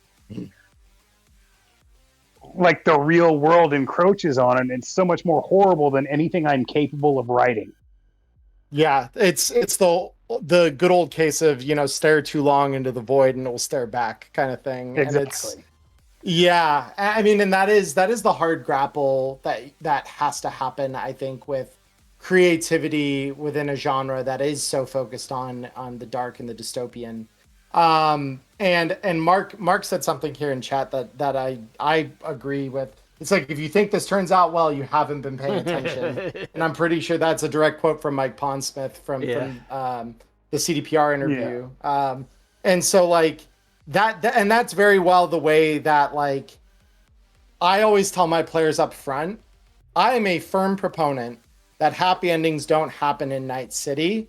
If you want to make the case through your character and their actions that a happy ending is possible, you need to make that case and make it good. Yeah. Because I am going to be fighting you from the angle that Night City it does not want that for you. The powers that be in the city don't want that for you. Yep. Like, this is something you have to earn the walk off into the sunset at the end of the campaign if that's what you want. And because I believe that either ending in whether you walk into the sunset or you are the fire burning at sunset, both are equally valid and equally powerful endings to story arcs within Night City. And a lot of that really is, it really does come back to, like the idea that the real world's horror is getting so close and echoing so tightly with what we are seeing or what we've been told growing up. Is like, these are the dystopian bits of media that you've consumed. They're entertaining at first because the world's not nearly that messed up. And in the 2010s, 2020s, it's gotten to be more like, oh, we're just getting closer and closer. And it's, because you've read and focused on this, and you're like, I've seen how this one ends, and it's not something I ever wanted. This was only ever supposed to be a cautionary tale. Yep. So distilling, that's where I'm like, I tried to distill it down to common humanity, because I believe, and this is something that I've tried to, because I said earlier, like, explaining what I do to my parents is always been difficult when it comes to RPGs, because it's like, okay, yes, we're playing a game, but also we are learning things. Like, we are having experiences at the table and simulating through improv and game rules real crisis. Like, you are playing out what a real crisis would look like in some form, right? Inoculated by the fact that I'm not in danger. My character that I've written and I have a sheet for, they're the one in danger. But because you are playing through that lens in games like Cyberpunk into such a dark, uncaring world, when at least the group of people that I have kind of played with and grown up with, a lot of us kind of agree like that we feel better in the modern era knowing that we've seen this before. We know where power lies. We also know how those structures work. So it's less surprising. And now it's just something where it's like, okay, what do we do about it? It's less of a question of fear now. And it's more of a question of, okay, what action are we taking next? And we get to inoculate ourselves against some of that. I think RPGs have always been at some level, at least in part, about that, where it's like, okay, we're going to simulate something. We're going to try and figure out what we're going to do about this. And we're going to try and like understand something that normally we wouldn't grapple with often in real life, unless it was like our worst day. Like grief is another great one that I say, like, this is the most helpful way to kind of learn how to process grief healthy, because it's zero stakes. At the end of it, it's just our imagination and paper that we get to have emotions about, and the real people behind those characters are still very much alive and breathing next to us. But we do process the grief. And so when real grief comes and visits us, as it inevitably will, we now have experienced that grief in some form and feel a little better about it. You can vaccinate against it a little bit. Yeah, and I think getting back to a previous point of, the game system you actually use. So where we were talking about, well, combat rules for this particular system is better suited for this game system. And I think that even goes further with genre and topic, right? So if you really want to do a dark horror themed, you're going to use like Cult or Call of Cthulhu, Vampire the Masquerade. If you're looking for that gritty realism of today's world, Cyberpunk is there. If you want a happy ending, D&D has become that happy ending, because you cannot die and yes, you can kill the NPCs, but that's more or less a choice and not necessarily a even if you do kill Yeah. an NPC, there's mechanisms to bring back the good ones, right? So Right. so when you're getting into cyberpunk, yes, and I think that's kind of like one of the drawbacks of certain game systems is people are like, oh, that's horror. I'm not going to play a horror game because I don't like horror movies. And that's good, right? Because you're not going to get triggered by Yeah. that. Right, And I think right. cyberpunk can be that way too. But I also think that cyberpunk, like we were saying, can also lead to that tongue-in-cheek satirism of this darkness by throwing bozos in it or doing some other, like even looking at like RoboCop and how satirical RoboCop presented the dark future. Yeah. It was brilliant Yeah. in that regard. Yeah, I mean, Yeah. Verhoeven like has that touch that he can. The same with Starship Troopers. Like anything that dude touches is gold. Yeah, well, and we're talking about. I know. I think this was before we started properly, like we were live or anything. We talked about how camp is so good at that. I think, and that's a touch of why it's so good. It's because it's providing that levity against what otherwise is like, this is dark. This is terrifying. Like, holy crap! I don't know that I would want to live in this world.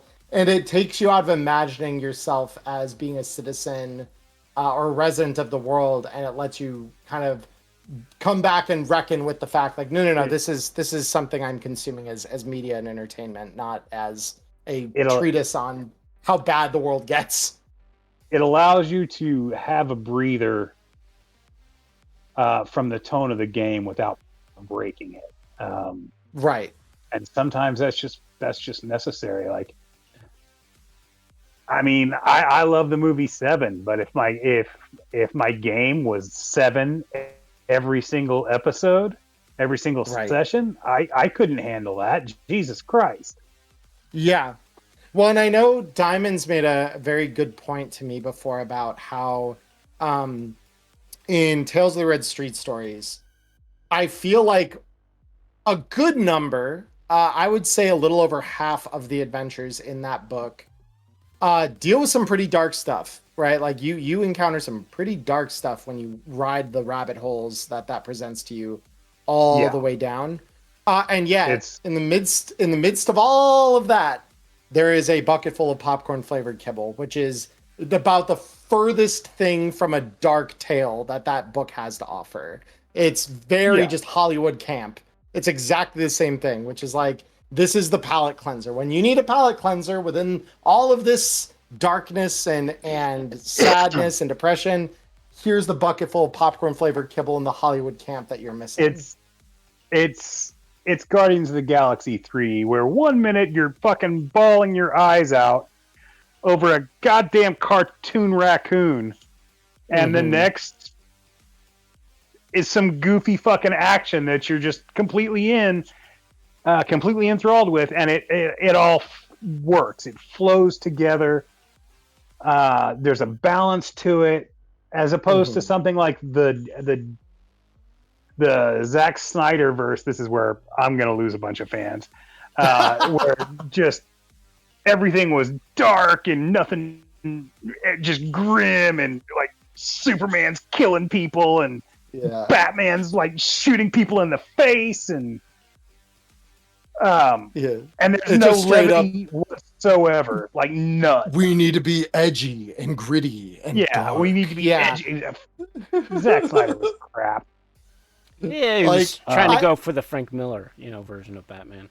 And that's kind of where I'm like, I see the creative intent, behind stuff like that. But you're right. If it's missing the levity and some of that middle, of course, I've seen this is the point I'll write against Marvel.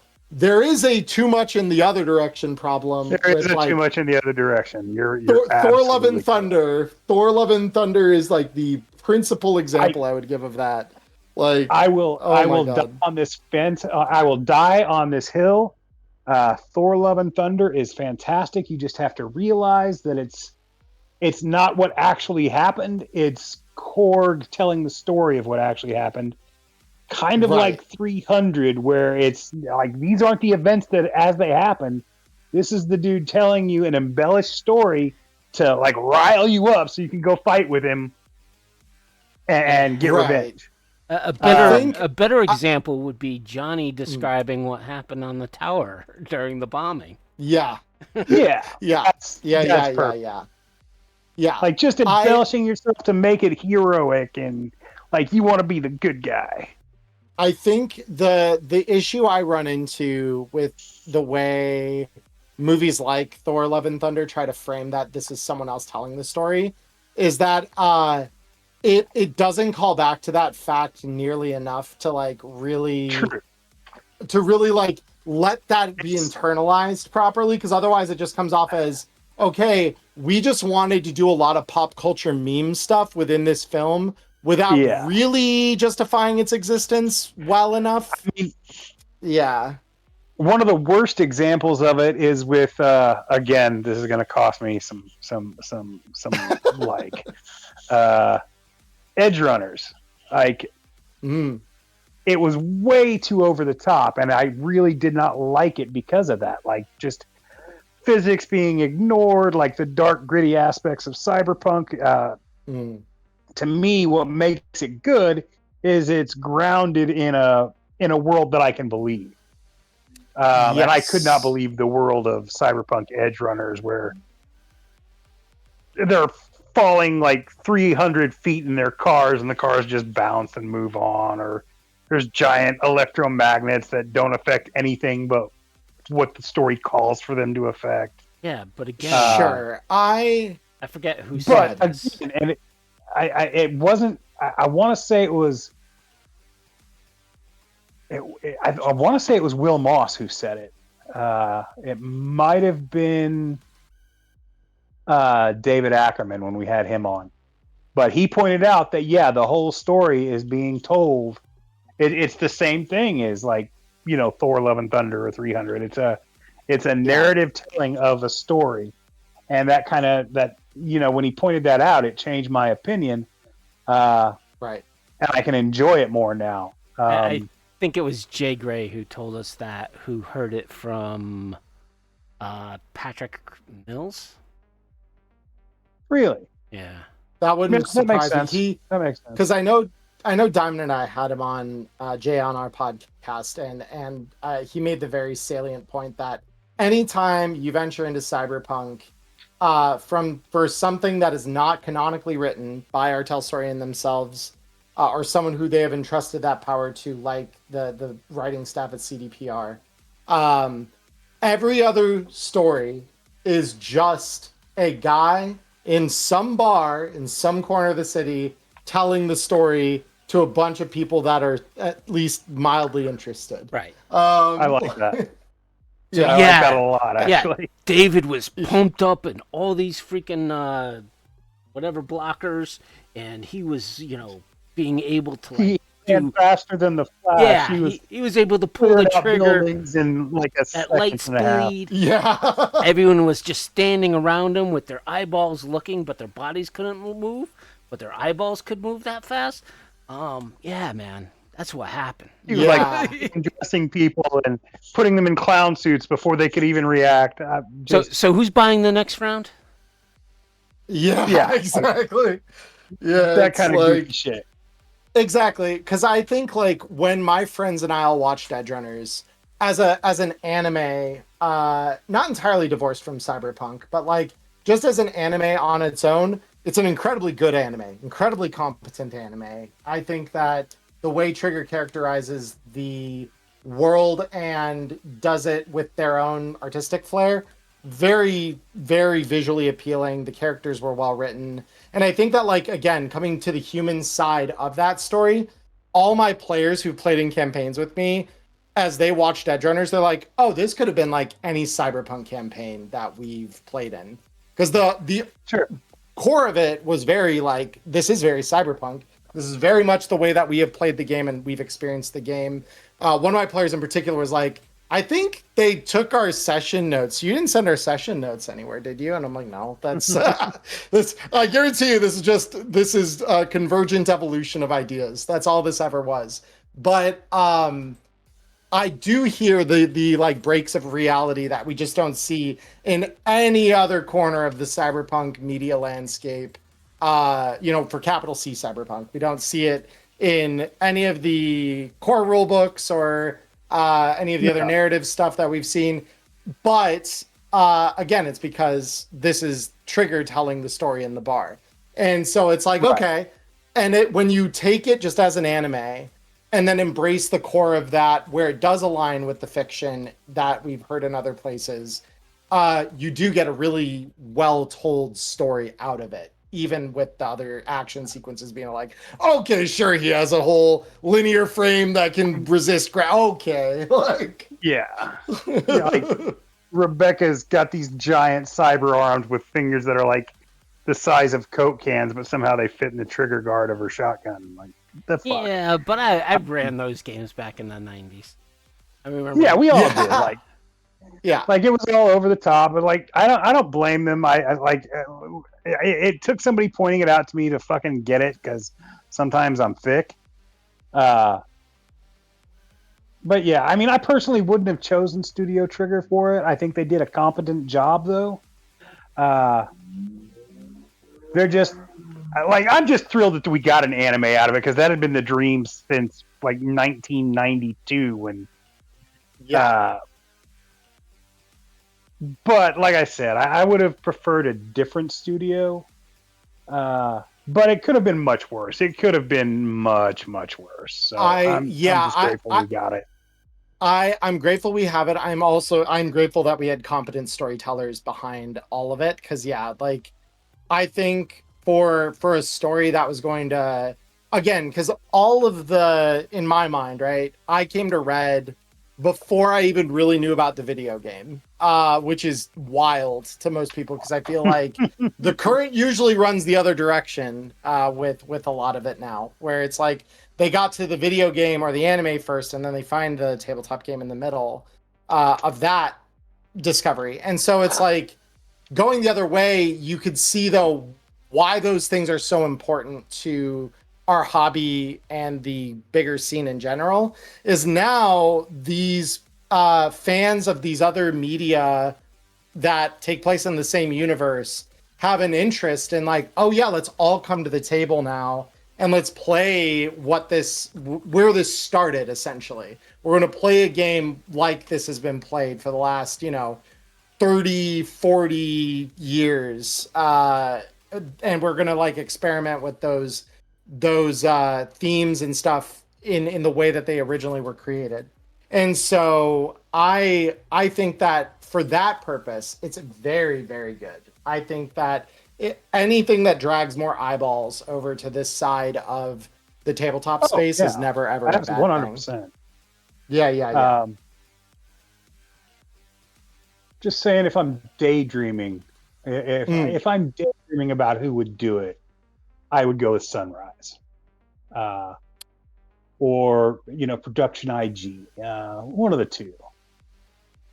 Because what is Sunrise and Production IG? What else have they worked on? Just because those aren't names that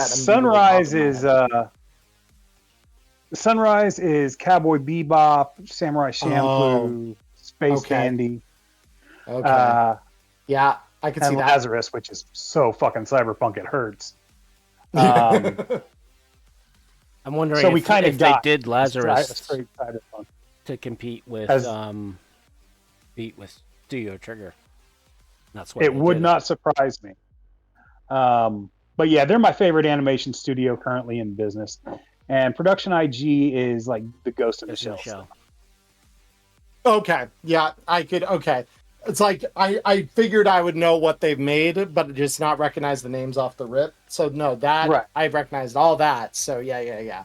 And I could see why you would say that, because especially if you're looking for something that is less flash and spectacle, the way that Trigger usually ends up being, and more grounded. both of those studios would do very good at telling a nice grounded version of that story.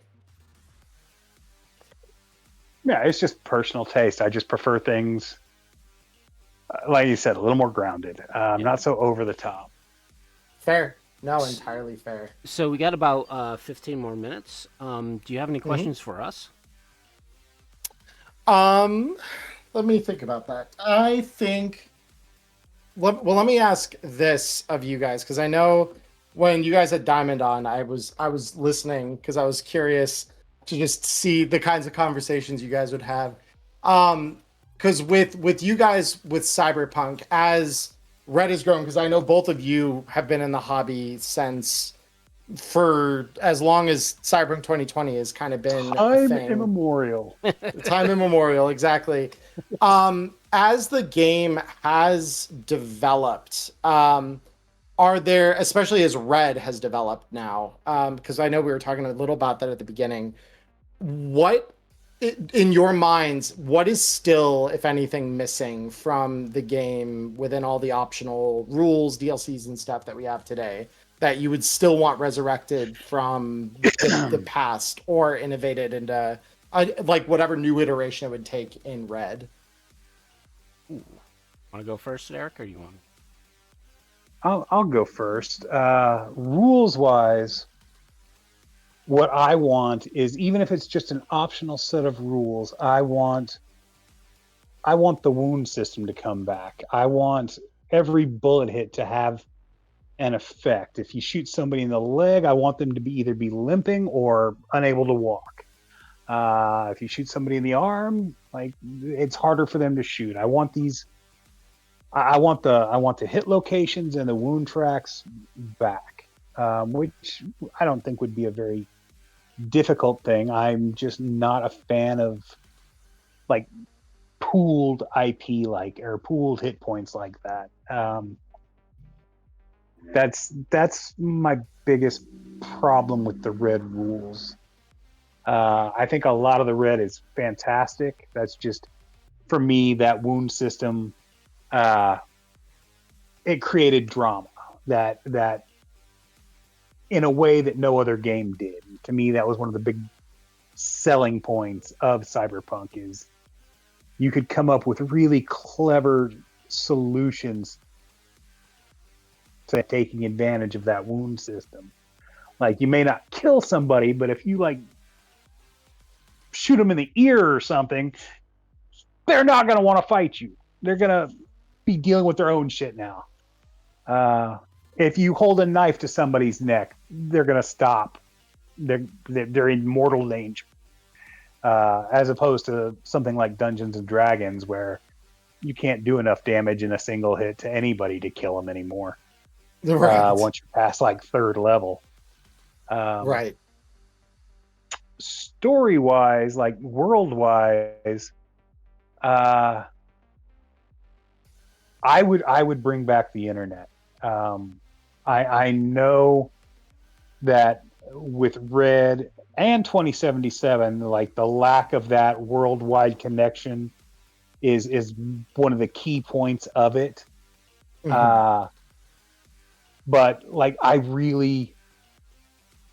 to me, Cyberpunk without that net, it's like, I don't know, it's like cutting off a limb. Just so many stories revolve around the internet, especially if you're hacking, that it doesn't feel the same to me. Those are the only two real, that's my problem with the story. That's my problem with the rules. Will, what you got?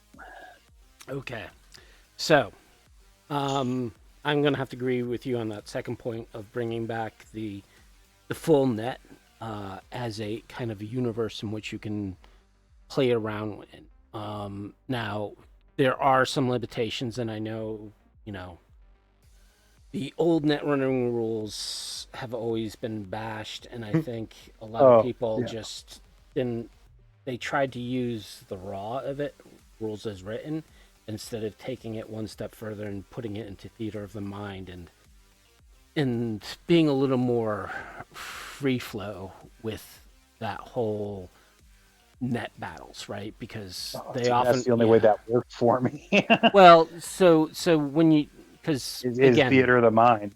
yeah, well, I agree with you. yeah, and being a D&D player since the 70s, we didn't always have maps, and I think maps and battle maps really came more prominent with third edition. But I Yeah. think a lot of people looked at the grid system as like, oh, we have to, you know, count out how many spaces I moved and who's this here, and instead of taking a data fort and just describing what it actually looks like and giving a narrative theme to it, which would have made Mm-hmm. net running so much quicker.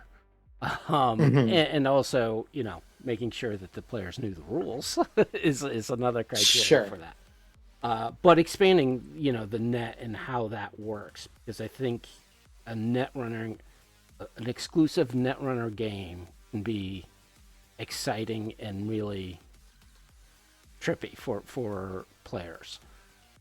Yes. So I would love to see that. The other thing that I think kind of was missing, at least in the beginning, and they kind of improved it over through DLCs and other supplements, but the whole idea that was introduced into the basic book of 2020 was the ability to construct things. Now, granted, the core 2020 book really only allowed you to construct drugs and programs.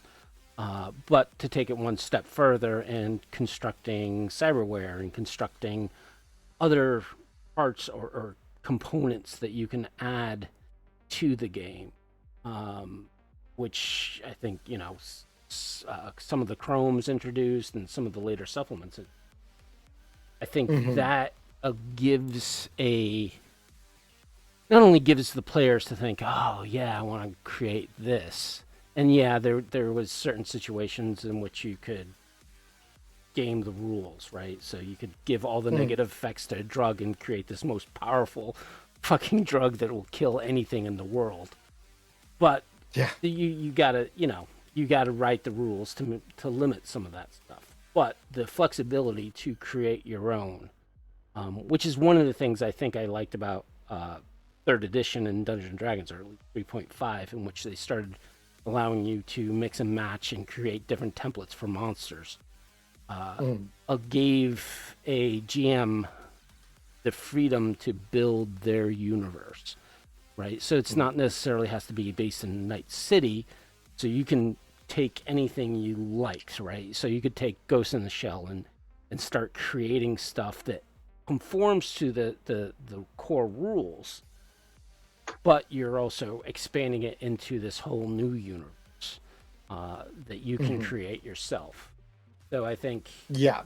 that is kind of one of the things I really like about a system is if it gives you the flexibility to expand and give you the rules to start creating upon your own. And again, like I was saying before, you know, Red kind of simplified the rules, but to give that optional rules or appendix to expand the rules and kind of create the universe you want, I think is really the core thing that a lot of game systems, I think, neglect now versus what they did in the earlier times with game systems and how you could be a lot more configurable or to make the game your own and create your own story and not have to be constrained necessarily within the world you basically.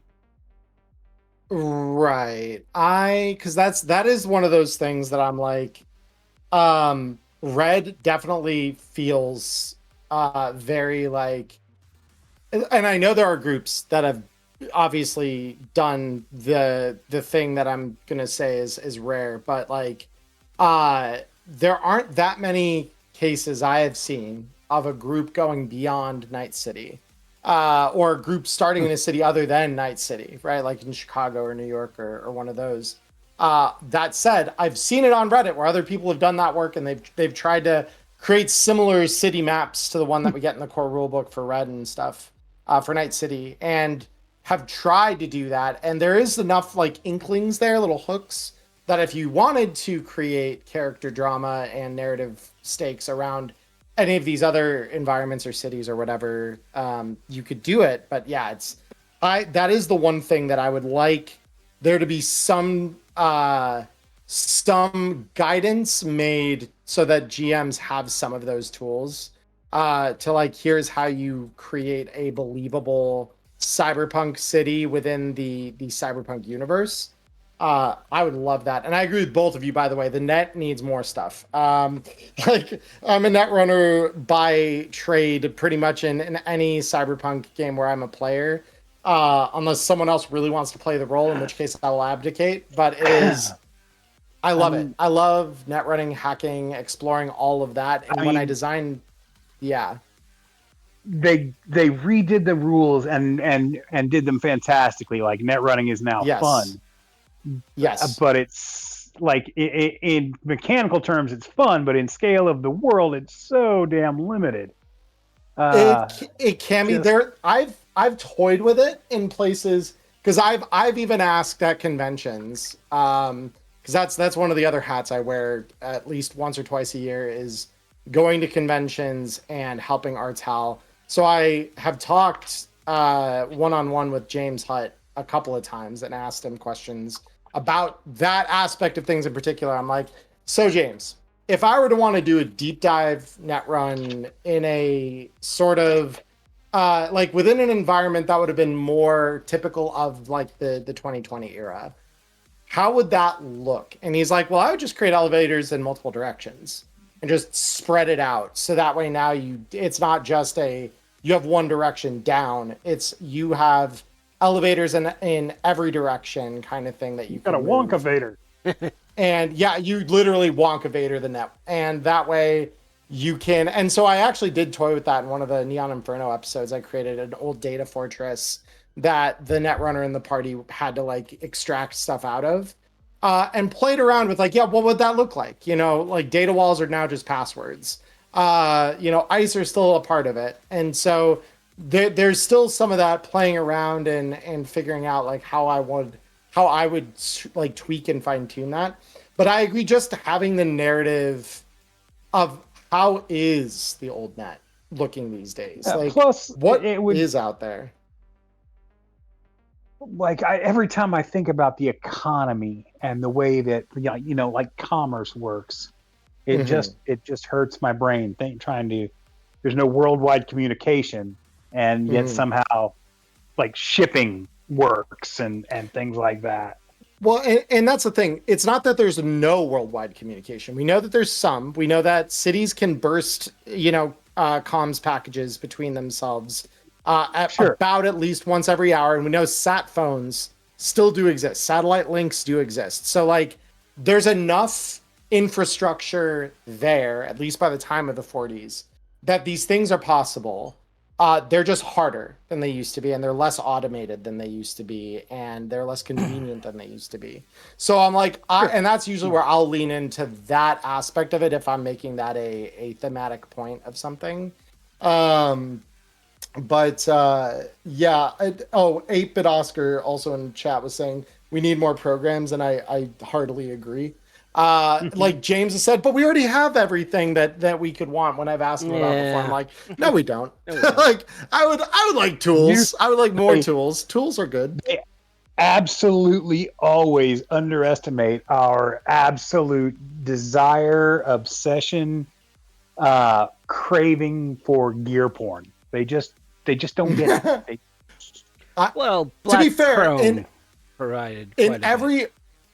Exactly. In every other avenue of the game that isn't tied to net running, I feel as though we've largely had a lot of that sated pretty well, honestly. It's never even enough. It is never enough, but there is a degree to which there is greed in that statement, and a degree to which I can look at that and say, we now have more items than ever existed in the rules as written 2020 books, which is wild to think about, but it's true now. Like, we've actually surpassed that count. So it's like we've been given stuff, and we've even been given things like the gun path to make more stuff, Yeah.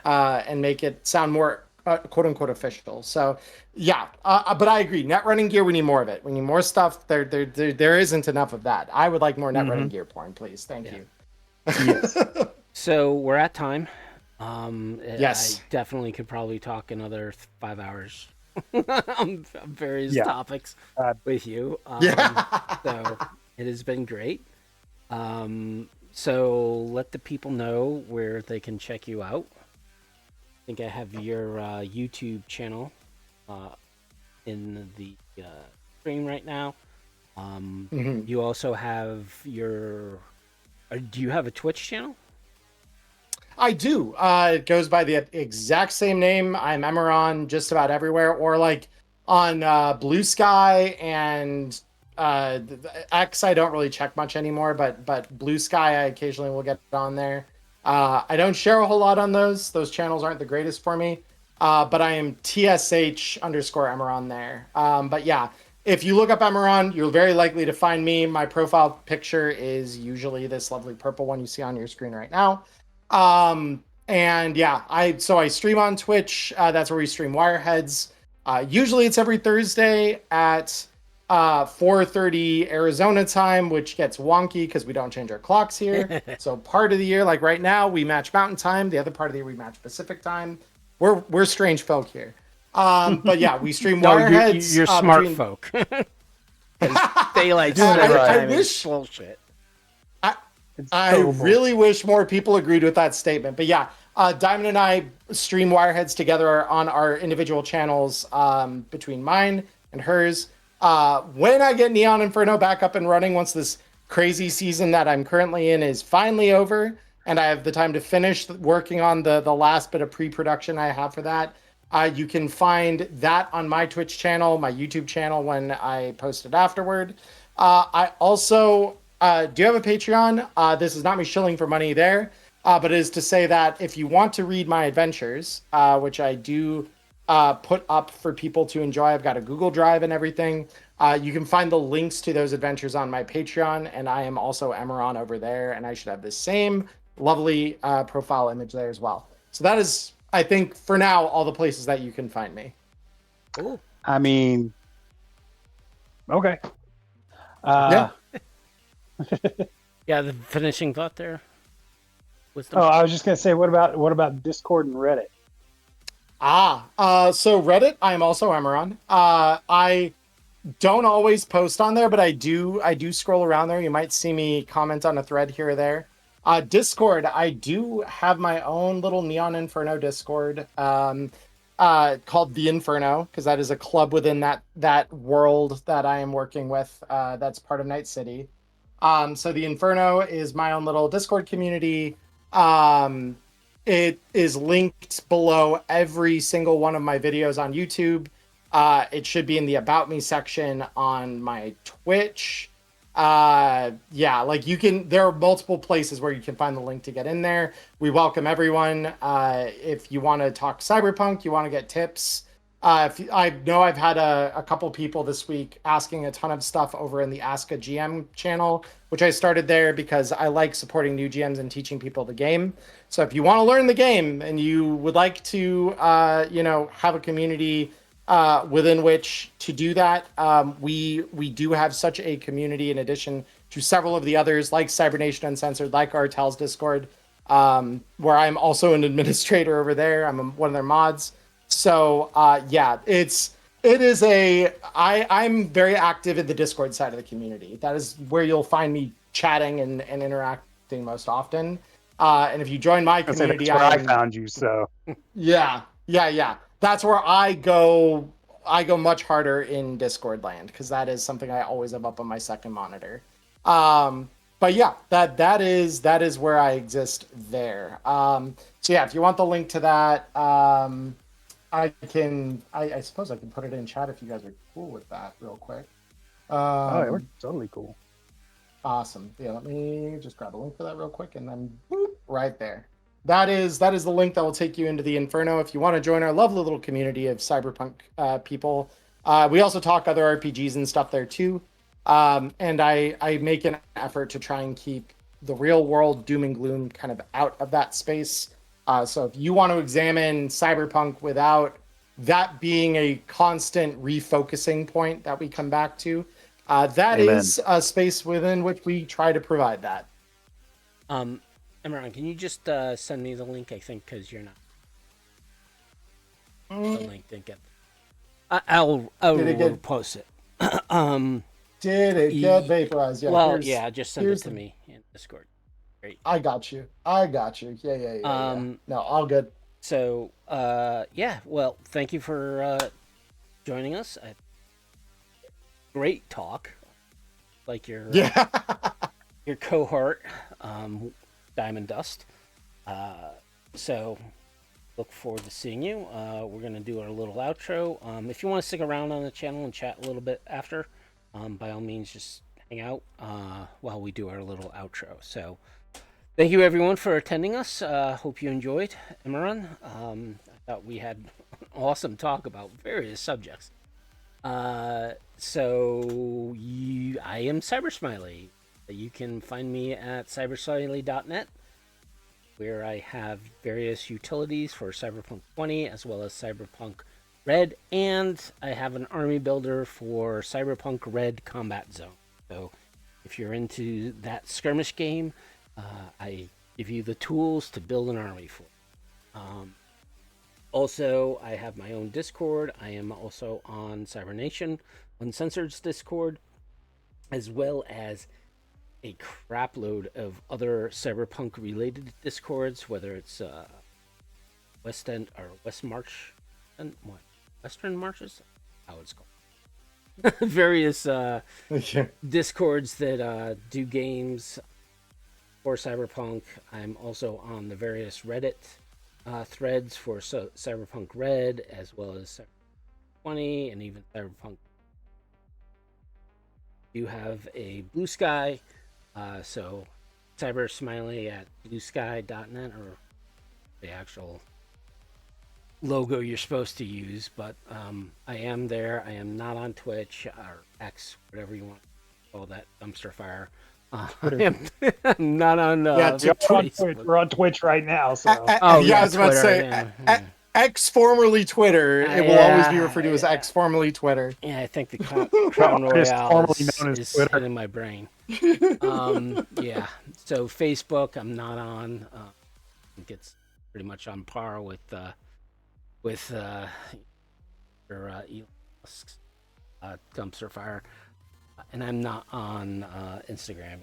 So you only can find me on Blue Sky. So far, I like it there until that turns into a dumpster fire, and I will be leaving it. But anyways, that's me, Cybersmiley. I am Derek Bernier, aka Wisdom. I run DataFortress2020.com. And I have big news. Data Fortress has been updated. I have added just a ridiculous amount of files to the archive. I have scoured the net for the last 10 years, just hoarding all this stuff. And I finally put it up on the archive. I reached out to everybody who created any of this material. There are now, it went from barely 400 files to almost 1,300 files. Wow. So the archive is bloody huge, and part of it includes 2 adventures by Emmerron and a gear catalog by Emmerron and Diamond Dust called Night City's Guide to Holiday Shopping, and it's a fun read. The adventures are Jackpot Adventure and Pay to Win, which he talked about earlier. They're fantastic. Thank you again for letting me include them in the archive. Absolutely. Anybody out there that is listening and has Cyberpunk materials that they would like added to the archive, please reach out to me. You can also find me I am on Facebook at the Data Fortress 2020 Facebook group, the Cyberpunk 2020 Facebook group, the Cyber Nation Uncensored Facebook group, and the Artalsorian group. You can find me on Discord at all the various Cyberpunk, at most of the various Cyberpunk Discords. Same with Reddit. You can find me there. I am on Blue Sky. I have accounts at Twitch and Image, or what is it? Instagram. I almost never check them. I've never posted on them. They just I had to create them to get a hold of some of these content creators. God damn, they made it hard. Like some of them hadn't been, some of these creators had not been heard from in over 2 decades. Oh, so you're actually going back to like 2020 stuff? Oh yeah, 2020 stuff, Cyber Generation stuff. Plus now the Cyberpunk archives include the Red stuff, the edgerunners stuff, the board game stuff. The archives now contain files for every iteration of the franchise. It was a ton of work trying to track everybody down. I just can't emphasize that enough. Like 3 months worth of work. So yeah, feel free to check that out. Get a hold of us through any of those means. We love to hear from you. We love to talk Cyberpunk. If you have any questions, criticisms, comments, complaints, reach out. We love it all. If you have a lead on any guests that we might find interesting, reach out to us. We love talking to you. We'd like to thank Emmerron for being on our show. We'd like to thank Rob Mulligan and Cybernation Uncensored for hosting us. And we'd like to thank all of you for listening in. Thank you so much. We'll be back in 2 weeks. Yes, November 19th. We do not know who or what we're going to talk about, but it will be there. All right. Everyone have a great night.